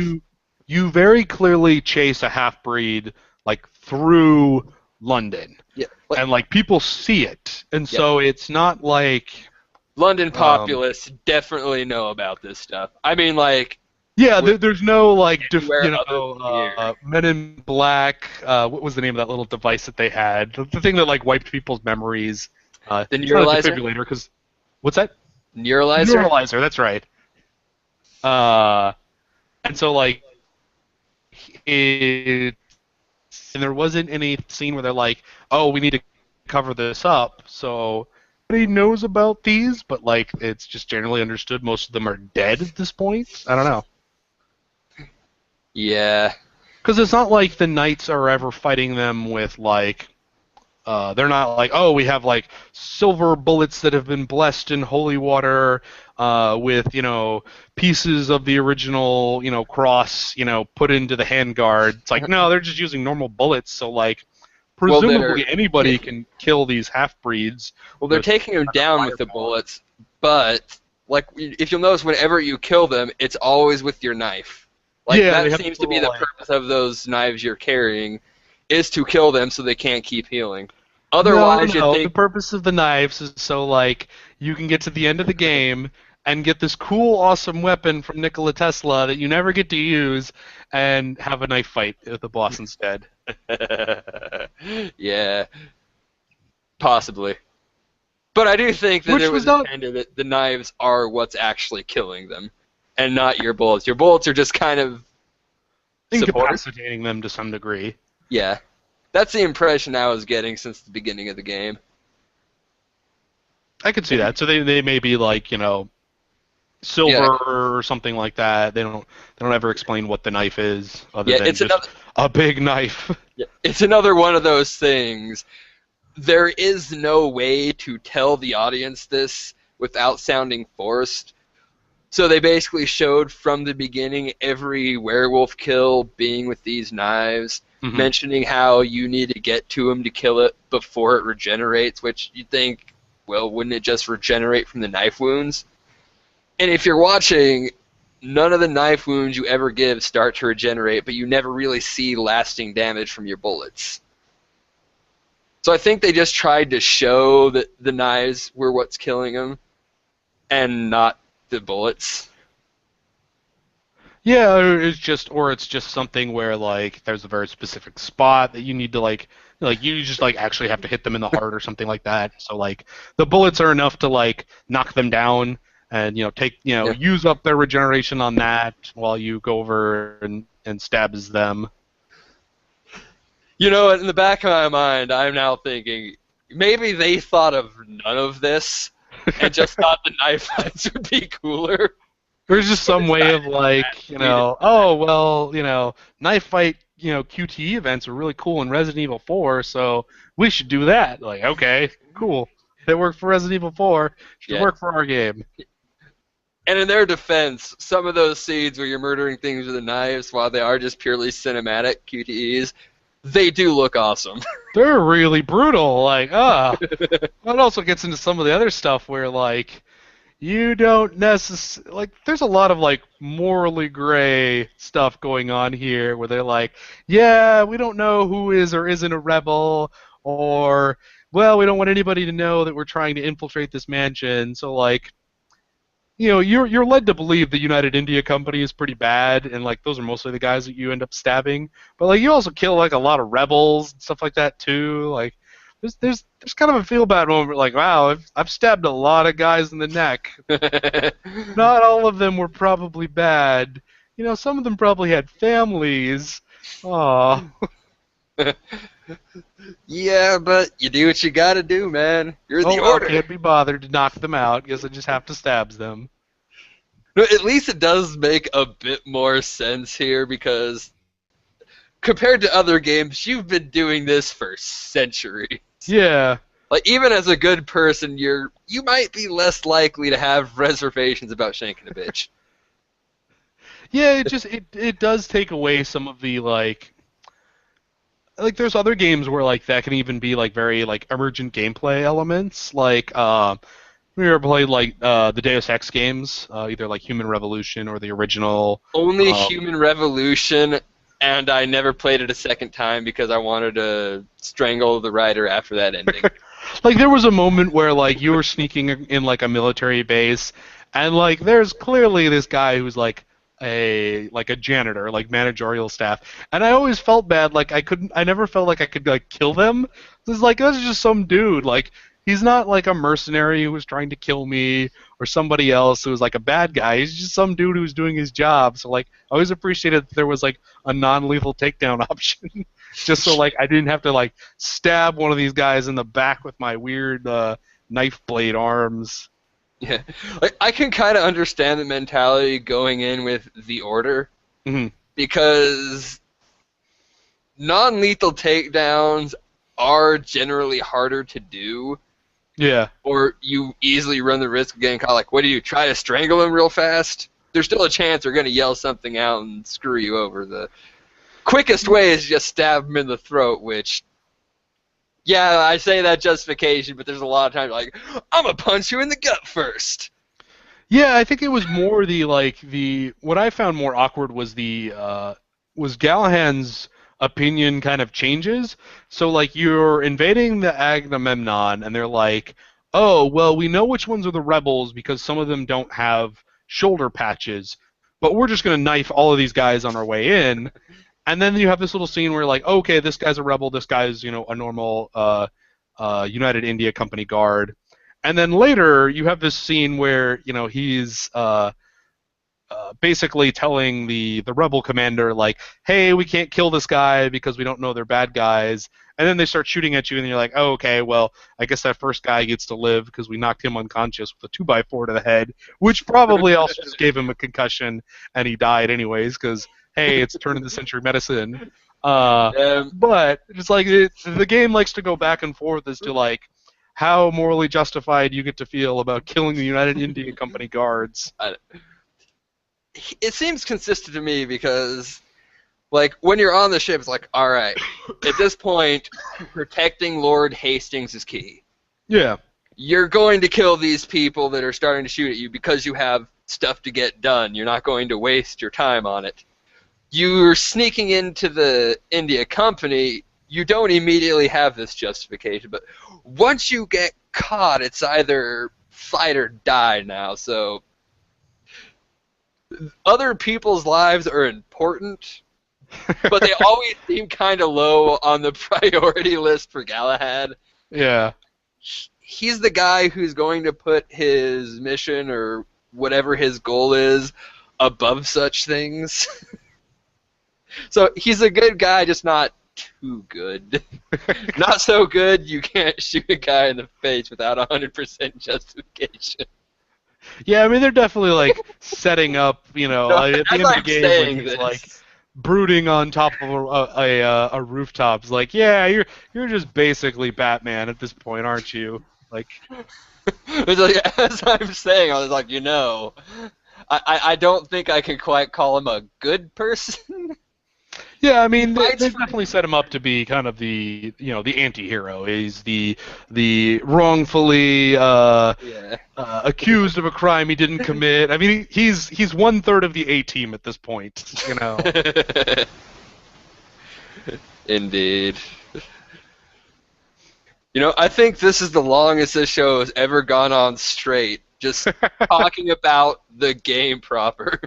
I mean, there's so much that I can say about this game. Like, I ended up writing close to like 4,000 words about the Order when it came out, and I think it speaks a lot to my experience with it. Was really one of disappointment. Like, I don't want any games to be bad. Like, I would love everything to be a great game, and so like a lot of times the games that I have the most issues with are games like this, where like I really wanted it to be something more, and I felt like it could have been. And we as gamers are a little bit poorer from this missed opportunity, and so like in some ways those are the games that are the easiest to talk about. It's Mass Effect 3 where there's so many really great elements, and like oh man, everybody could talk about the ending for just hours and hours and hours. So. Yeah, those are the I games where you can just keep talking because, like, really great games are, they're fun to talk about, but you're pretty much like, yeah, Baldur's Gate 2 is awesome because, well, it's Baldur's Gate 2, and like, well, Duke Nukem Forever is really terrible because, well, it's just really terrible. But like, when you have something like the Order, it's kind of like in the middle, where you're just like, I really, there was stuff about this I wanted to be better, and it just isn't. I find the best way to cure this is if you see the game, it's like, hey, it looks interesting. Stop watching or reading anything on it until it's out. Yeah, I'm actually very opposite that. I consume a lot. Sometimes I don't get the opportunity to, which is I can see the benefits of that. Like when Dragon Age Inquisition, like I basically like saw some of the early like trailers for that game and then didn't really follow it, somewhat due to kind of thoughts on Dragon Age 2 and stuff like that. And then I ended up like going to a preview event for it and just being like blown away by it. Like, this game is great. I'm really looking forward to the fact that it comes out in like a week. But there's been other games where like I'm just like I'm really excited for Project Eternity. Like that game comes out in like a month, and like I like have consumed everything that I can, and I just really want to play that game and get my hands on it, and eat that world up. And so like there's a lot of times where like I will go through every little thing that I can find that I can like just get my hands on. Like I'm just like ravenous to like know more about this experience, know more about this world. But yeah, I there are people who are very much in the like I want to know like the name and the basic plot elements and then nothing else. Like I blame that. Like my favorite genre of games have always been like the Japanese RPGs, hmm and a lot of big sites just go, well, Japanese RPG, let's shit on it. So they make none of these games sound good. So I'm like, wow, I'm looking up most of this crap is going to be useless. And if Yeah. it's not a Japanese RPG, a lot of the times you get, this is the greatest thing ever, and they're going to overhype the hell out of it. It's never going to live up to the PR. So I find it best to just cut that out entirely if possible. Well, at least with a lot of the JRPGs, that's kind of like a self-fulfilling uh, system, because like they're not super forthcoming with a lot of like they don't do the whole like multiple release trailers and things like that. They'll have them, but like they just did like finally did the second trailer for Persona 5, and they're just like, here's a little bit of gameplay. It's mostly some menus and some like cool looking cutscenes. You're just like, okay, this doesn't really tell me anything about this game. I really want to play Persona 5, but when do we get to know more? We're not telling you anything. Oh, Persona 5 is like my top 3 most wanted games of the year.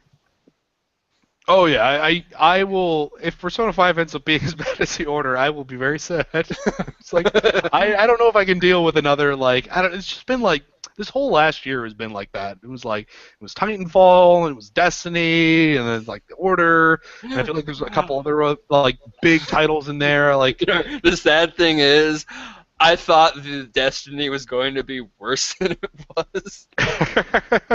I remember having some really good times in like some of the previews of Destiny and just like the final game was just Like, just wasn't. I liked it. I mean, it's kind of like the same thing with the Order. I think like it's there's only so bad it's going to be because like obviously it's Bungie and they're really great at making games, and so like a lot of the like gameplay aspects of it are great, and they kind of get the loot cycle thing once they figure that all out. But yeah, Have there's they just fixed that yet? somewhat. I don't know. One of my roommates is still really big into playing Destiny, so Oh, some people were still really have fun with it. But every time I see something about the game, it always seems like they're like, yeah, they fixed something, then they broke something else. I stopped playing before Heart of Glass or I, Vault of I Glass. I just didn't play. Just never picked it up. I played a It's really couple of bad. like the early builds at different events, and they had kind of a longer one where you could get to like level 8 or something like that. Uh, and like I had fun during those times, but I guess the rest of the game is like the exact same thing, and Yeah, there's with not much variety at all in Destiny. Mhm. It's like grinding for loot that you will never get. Yeah, I think the best way I've ever heard Destiny described, and maybe in some ways this is appropriate for the Order as well, or it's like it's the best like 6 out of 10 you'll ever play. That is an amazing description of Destiny. It's like there's a lot of things wrong with this, but it's still sort of good, and it's not bad because of like it's not like a game that like just crashes all the time or something like that. So you can play it, but Well, at the very least, though, after this year thus far, we still have Kirby Rainbow Curse, which is not disappointing. yeah, I mean, there's a bunch of other stuff that's coming up that so like I got a chance to play like I actually this was something else that I talked about with regards to the Order. Like I feel like some of the issue was just like the preview cycle for games. Like they ended up showing a lot of the same stuff for the Order over and over, and maybe that should have been like some warning signs going off in people's heads, but like a couple companies are doing really well. Like I went to that, so like BioWare did that. Like one of their last previews for Dragon Age was just like they just dropped us into the world, like just here, play the game for as many hours as you can cram in today. And I have to do the same thing with the new Witcher, the Wild Hunt, and they're just like, here you go, play for a while. Like if you get through a couple hours and you want to go to like a different section, we can like move you forward a bit. And so like those kind of previews are great, and they're just like, here, like we believe like we're just allowing you to interact with the whole thing, rather than just this like here's a tiny snippet of a level and nope, now you're done. Yeah, that's definitely a good way to go about it, but it Mm-hmm. might be more beneficial for like the big open world games like those and some others. But that might just be conjecture on my part. I mean, I imagine you could do it with a game like The Order just fine. Like, here, play for the first couple hours. Yeah, There's there our preview. definitely are some. There's some cool things coming out this year that I'm seeing. Like Persona looks really good. The Witcher looks really good. I've actually been having fun with Total War Attila, which just recently came out. Just has like a really good kind of like. Uh, it sounds weird to like I'd say it has a really good setting because it's just a historical time place, but like Yeah. it just has this really cool like immediacy to the world because it's like 400 AD when like the Roman Empire is collapsing and like everybody is kind of like in like disorder, and so like you either base it's very kill or be killed kind of stuff, whereas like most like grand strategy games are kind of about this slow like build up of your big empire. This game is just like, nope, everybody hates you and they're attacking you. Do something about it. You're probably gonna lose a bunch of stuff right away. Good luck. I've not been able to get into like those big like RTS and strategy games since like StarCraft 2. hmm I Oh, I am love a good terrible at like RTS. 4X grand strategy game. One of my coworkers, John Bolding, who's our tabletop and comics and cosplay editor, got me into Europa Universalis 4 not that long ago. That game is like super daunting initially. Like if there's like one game where everyone's just like, holy crap, this game is super hard, it's Europa Universalis 4. But like it's if you just actually spend like an hour and just like commit to like playing it and not constantly like pausing, you actually get used to it pretty quickly. Um, but it's kind of that same thing. I don't know. I love history and stuff like that, so I get really into those games. Although I can also appreciate, either alternate history or science fiction. Sword of the Stars is a really cool 4X game that I played a ton of. Unfortunately, the sequel was not super great. I did play for Sword of the Stars a couple years ago. I was like, this is really cheap on Steam, and I hear good things. Yeah, I love I like enjoyed the it. Sword of the Stars like whole like all of the different races have like different FTL like mechanics, and so like that really contributes to like how they expand and stuff like that. That's a really cool game worth checking out. They also did a what was it? They did a little Sword of the Stars like roguelike. It's called The Pit. I have not played a ton of it, but I know some people who really enjoyed it. So if like you like games like FTL and like Rogue Legacy and stuff like that, which are also awesome games. You should check out Sword of the Stars: The Pit. Oh no, I can't often get into roguelikes either. I love roguelikes. I love the I don't know, I'm a big fan of like the emergent storytelling kind of stuff where you give someone enough agency in your world and like they will fill in the details themselves. And so like you just have these really cool moments where like maybe a lot of what you're doing is tedium, but like there's like that one little thing that could happen that like your generator goes the wrong way for you, and like it's just this cool moment that wasn't going to happen in any other experience, whereas like everything else is just so scripted. Yeah, Although I can although see the that appeal of moment the is usually roguelike. you exploding and losing all your stuff, so maybe it's not quite an easy sell for everybody else. Yeah, like I definitely see appeal in roguelikes. It's just one of those kind of games that just doesn't grab me. Hmm. Like first person dungeon crawler RPGs. I I can't stand the view. Oh, I loved Legend of Yeah. Grimrock. That game was great. I think they actually just came out with a sequel recently, or it's still coming out. Um, I don't know. I'm a big fan of stuff like that kind of stuff, but you know, Like I tried to get I into think Persona that's a Q great. because it's like, Mm, well, I know these kind of games can be very well made. I love Persona. Let's try doing this with Q. Nope, not even Persona could pull me into it.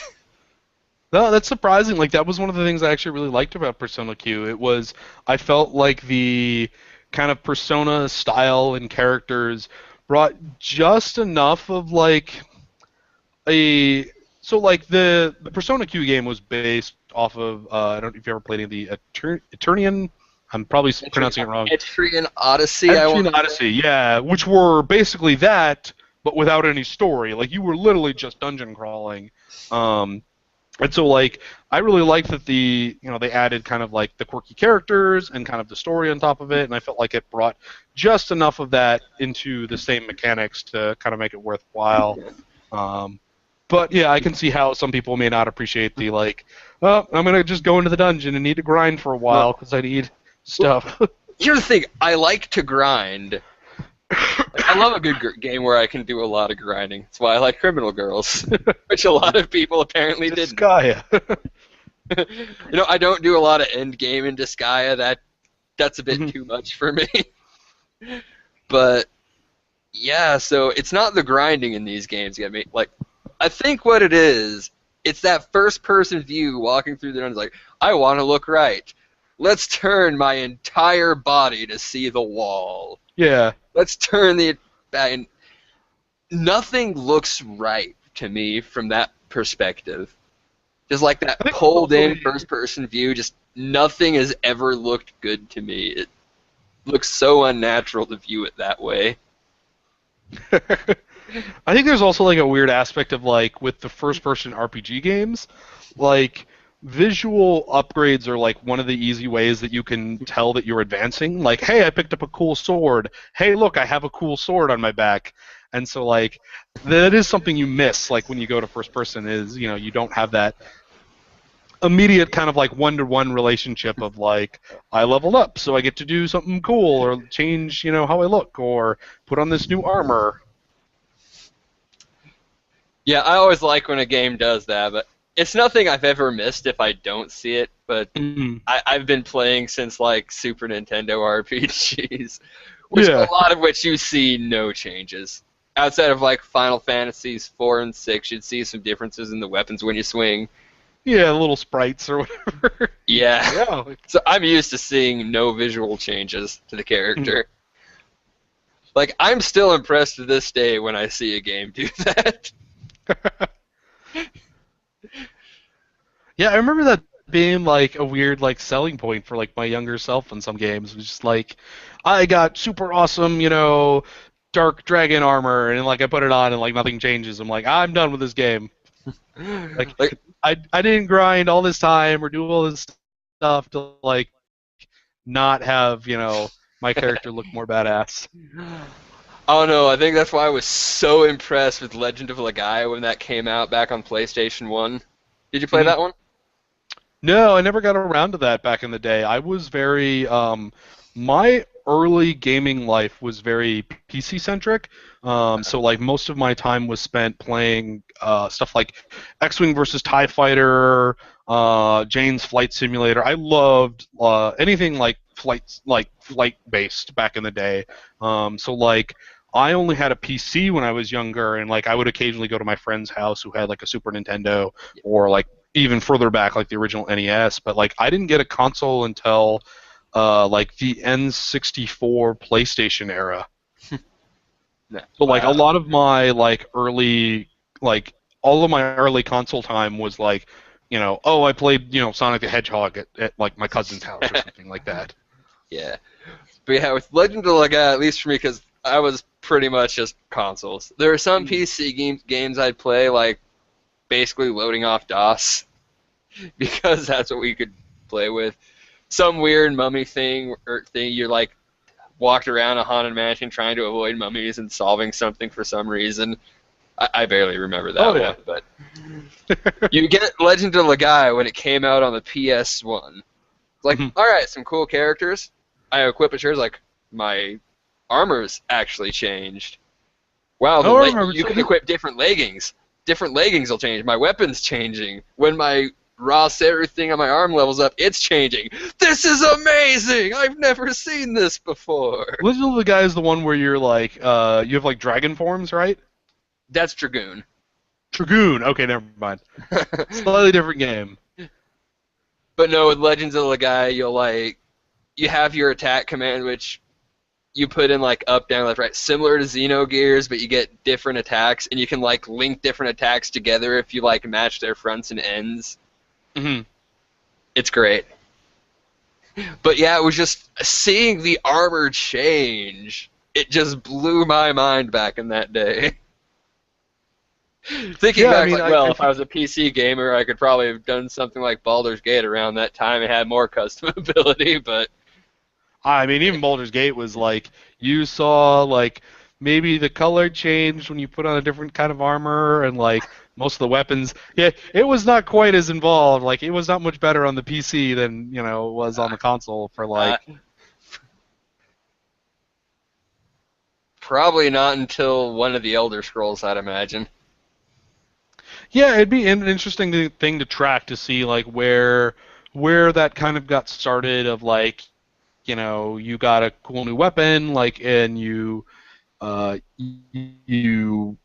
had that model. Like, I mean, you definitely had it. So, like, you go to like Final Fantasy VII, armor changing, but you had weapons changing, and then you could kind of like track that backwards of like, which games like were some of the first to have this thing. I watched this really interesting YouTube video about like just like the origin of like dual wielding and like how to like akimbo pistols, like how far back that went in like certain things.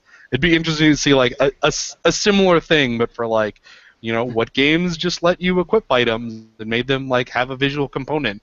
Yeah. Because certainly everything went back in the day. I mean, I guess you could say like the original Super Mario Brothers, where you're like, I found a fire flower, and so then I change colors.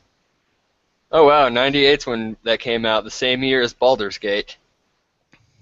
Dude, I actually, '98 was like an amazing year for video games. Like I know, there are and like you go back like just look at like all the other stuff that came out in '98 and you're just like I God, know. why couldn't games be this good nowadays? I'm seeing it right now. I mean, we've got Ocarina of Time was '98. We had Baldur's Gate, which how did that look in Baldur's Gate? It's been so long. I don't recall ever actually playing all the way through that for just like the changing of equipment. It was like kind of what I described earlier. It was Uh, mostly palette changes and stuff like that. If you haven't played through all of Baldur's Gate, uh, uh, there's a company called Beamdog that's putting out the enhanced oh, editions right now. Great way easily. I'm a firm games and get the first one, the second one, and then go into their forums. And there's usually some pretty good examples of there's actually a really heavy modding community around Baldur's Gate, and so there's a lot of cool stuff of like stitching all the games together and then like playing them in widescreen and stuff like that. Like that's the best way to play it. But if you're looking for like an easy way to play that, yeah, go track down the enhanced editions. Eventually, I might have to. I've got a full plate right now. Oh of yeah, games I need mean, to start who doesn't have? What was it? I just saw a stat for like 37% of all games owned in Steam have never even been installed. That's a big number. Yeah. But yeah, so I just brought it up because I was just curious. So like, you didn't like Xenogears, but Xenogears also came out in '98. Half-Life, Ocarina of Time, StarCraft, the original Thief, Metal Gear Solid, Grim Fandango, Banjo-Kazooie, Rainbow Six, Unreal, Resident Evil 2. Like, holy crap! Like, what were we doing? Like, I'm like struggling to think of like, oh, what were the cool games that came out like last year? Just like Fallout 2, Tribes, Star Siege. Like, it's like, wow, '98 was just amazing. I know, but Atelier, Escher, and Logi was last year, man. And I'm probably one of the only people who loved that game as much as I did. I mean, there's certainly there's still great stuff coming out. It's just, I don't know. Maybe it's a little too like nostalgia, rose-tinted glasses, and be like, games used to be so much better, but God, I'm just looking at this release schedule, and you're just like, these games are all amazing. No. There's a lot of good ones. Let's see. I've been checking like a couple of years back from '98 to try to find out the first game that did a lot of the armor visuals, and Elder Scrolls 2 I'd never played, but that was '96. Okay. Yeah, there's probably some, I guess it depends on where you want to draw the line. Of, God, that came out the same year as Kirby Superstar. That's what I'm telling you. It's like you just look at some of these old years and you're just like, wow, everything awesome came out this year. Twisted Metal 2, Donkey Kong Country 3. Oh wow, I forgot Super was still going pretty strong during the PS1 era. This is why it was great when you were younger. You didn't have a job or any other time issues. You just play all of these games all the time. Like, ask for it for Christmas, and then just play the crap out of it, and then, borrow it from a friend or something. Yeah. Oh, it was great. I had, the greatest rental shop where I lived. I grew up in, this godforsaken podunk town. Mm-hmm. So, to actually buy video games, I'd, have to get a ride with my parents for, 15 to 20 minutes to the next place. But we had a little video shop that had Super Nintendo games, but again, middle of nowhere town. I had every fantastic Super Nintendo RPG. I had Earthbound, Breath of Fire 2, Lufia 2, freaking Final Fantasies 4 and 6, and Mystic Quest on the list, Secret of Mana and Secret of Evermore. Why are all of these games here? Looking back on it, it's probably just somebody was either really dedicated, there who also was really into them, or it was just they just opened all right, we'd have to have one of whatever decided to come out. Yeah, I knew those people. There were no dedicated RPG fans running that store. I don't think anyone who worked there played RPGs. It's probably the latter. Then they're just like, well, this is a new game. We need to make sure that we sell it. I remember the good old days of going to the video store and renting. I used to rent consoles because, like I said, I didn't have a console for the longest time. It was mostly PC. Yeah. And so it'd be a birthday party or something like that, and you go rent a Super Nintendo and a bunch of games and play Mario Kart until some ungodly hour in the morning. No, now I gotta see what year that one came out in. Oh, what, the original Mario Kart? Yeah. It's got to be 95, something like that. Let's see. Super Mario Kart. Let's see, it was 92. Oh, all right, that was about 3 years off. Well, that was Japan. America was also 92. Europe got it in 93. Mm-hmm.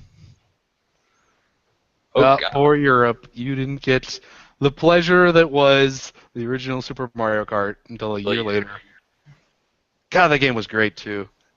Especially the little balloon battles and I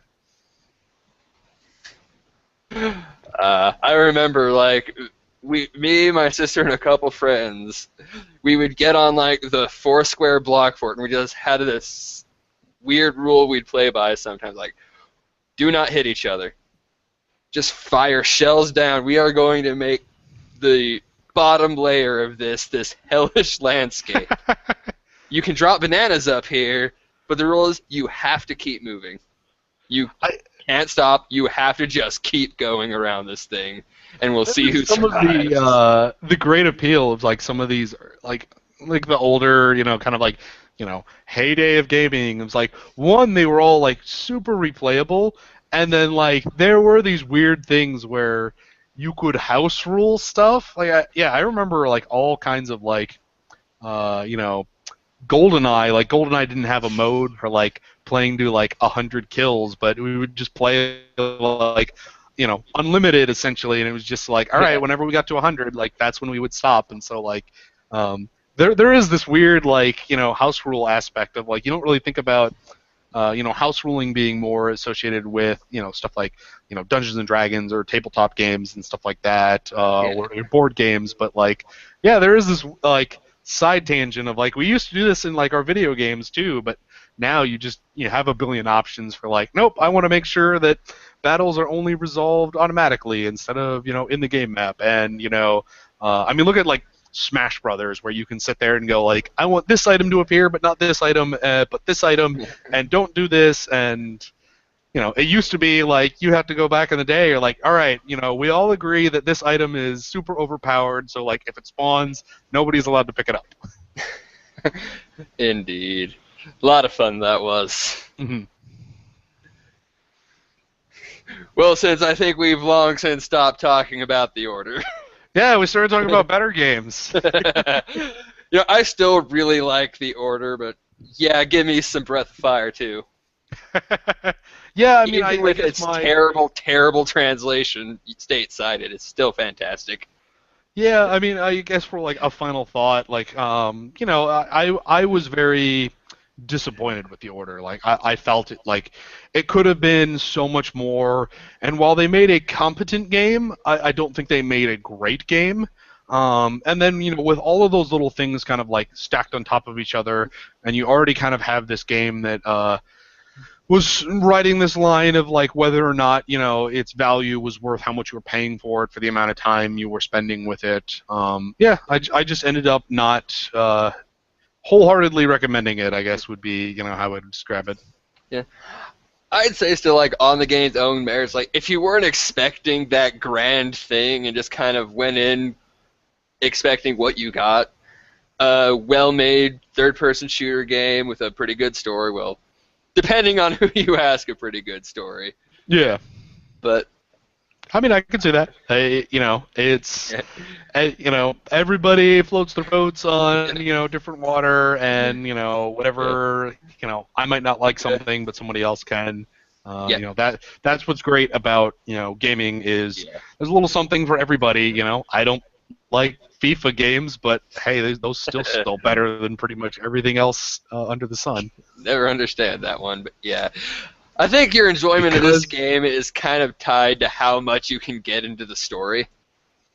Like, if you can enjoy the story as much as I did, you will probably think you got your money's worth out of that 8 hours. But if it yeah, starts or getting nitpicked a lot, or you kind of went in not expect getting something other than what you expect, or some of the problems it does have bother you more than it did me, it might not be worth the full price buy. Go rent it. yeah, I would say like my final recommendation is yeah, go rent it, go borrow it from a friend, or wait for it to drop to like $20 when it goes on sale at some point. I guarantee, like, late next year, this is going to be one of those titles that show up on, like, PSN for free. Oh yeah, this will be a great game. Like for all the people like yeah, the free PSN games, you just like you feel like you got something cool and you played it for a couple hours and you're Yeah. done. Like all right, yay. So maybe wait until then, or inevitably it's going to at least get a good deal on PSN. Yeah, Like when they like do their either a big deal on 50% PSN discounts. or if they do go like the DLC route or something like that and like expand the story, like maybe wait for like the Ultimate Edition or the Game of the Year edition or something like Yeah. that comes out, towards the end of the year. Yeah, I'd agree to that. Like, again, I'm happy I bought it already, but I could really see why a lot of people wouldn't be. Hmm. Well, then, thanks for coming on. Again, Oh, I think we've absolutely. pretty much drained any possible discussion on the order by this point, at least without There's not not a having. lot left, but I think there's a lot to talk about. It is an interesting game, for better or worse, because it brings up a lot of these discussions of game length and kind of the value of a cinematic experience versus other things. I mean, we didn't even get into the like, heaven forbid the 30 FPS argument. Like that's another like whole thing that Can we we just? kind of glossed I think we over. can both just agree things would probably be better in 60 FPS. Yeah, I mean that gets into the whole like how good the game would look in screenshots, and that's still how games are mostly sold as like visual mediums, and yeah, that's another discussion entirely. Yeah, But it still looks fantastic in 30 FPS, so I can't complain too much. yeah, I mean I think it's a really great looking game. I did not necessarily run into a lot of slowdown or anything like that, so like it still feels fine to play at 30 FPS. Indeed. All right. Well, Well, I guess we should sign off. Otherwise, I'll find more things to talk about the order. I'm sure I can. I don't know. At least one day when we both have the time, I might have someone to bring on to finally talk about Xenogears with.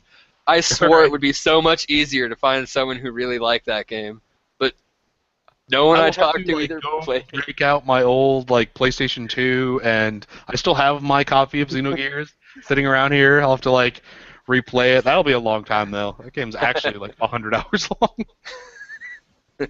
Indeed. Well, enjoy the rest of your evening, and everyone, thank you for tuning in. Yep. Thanks for having me.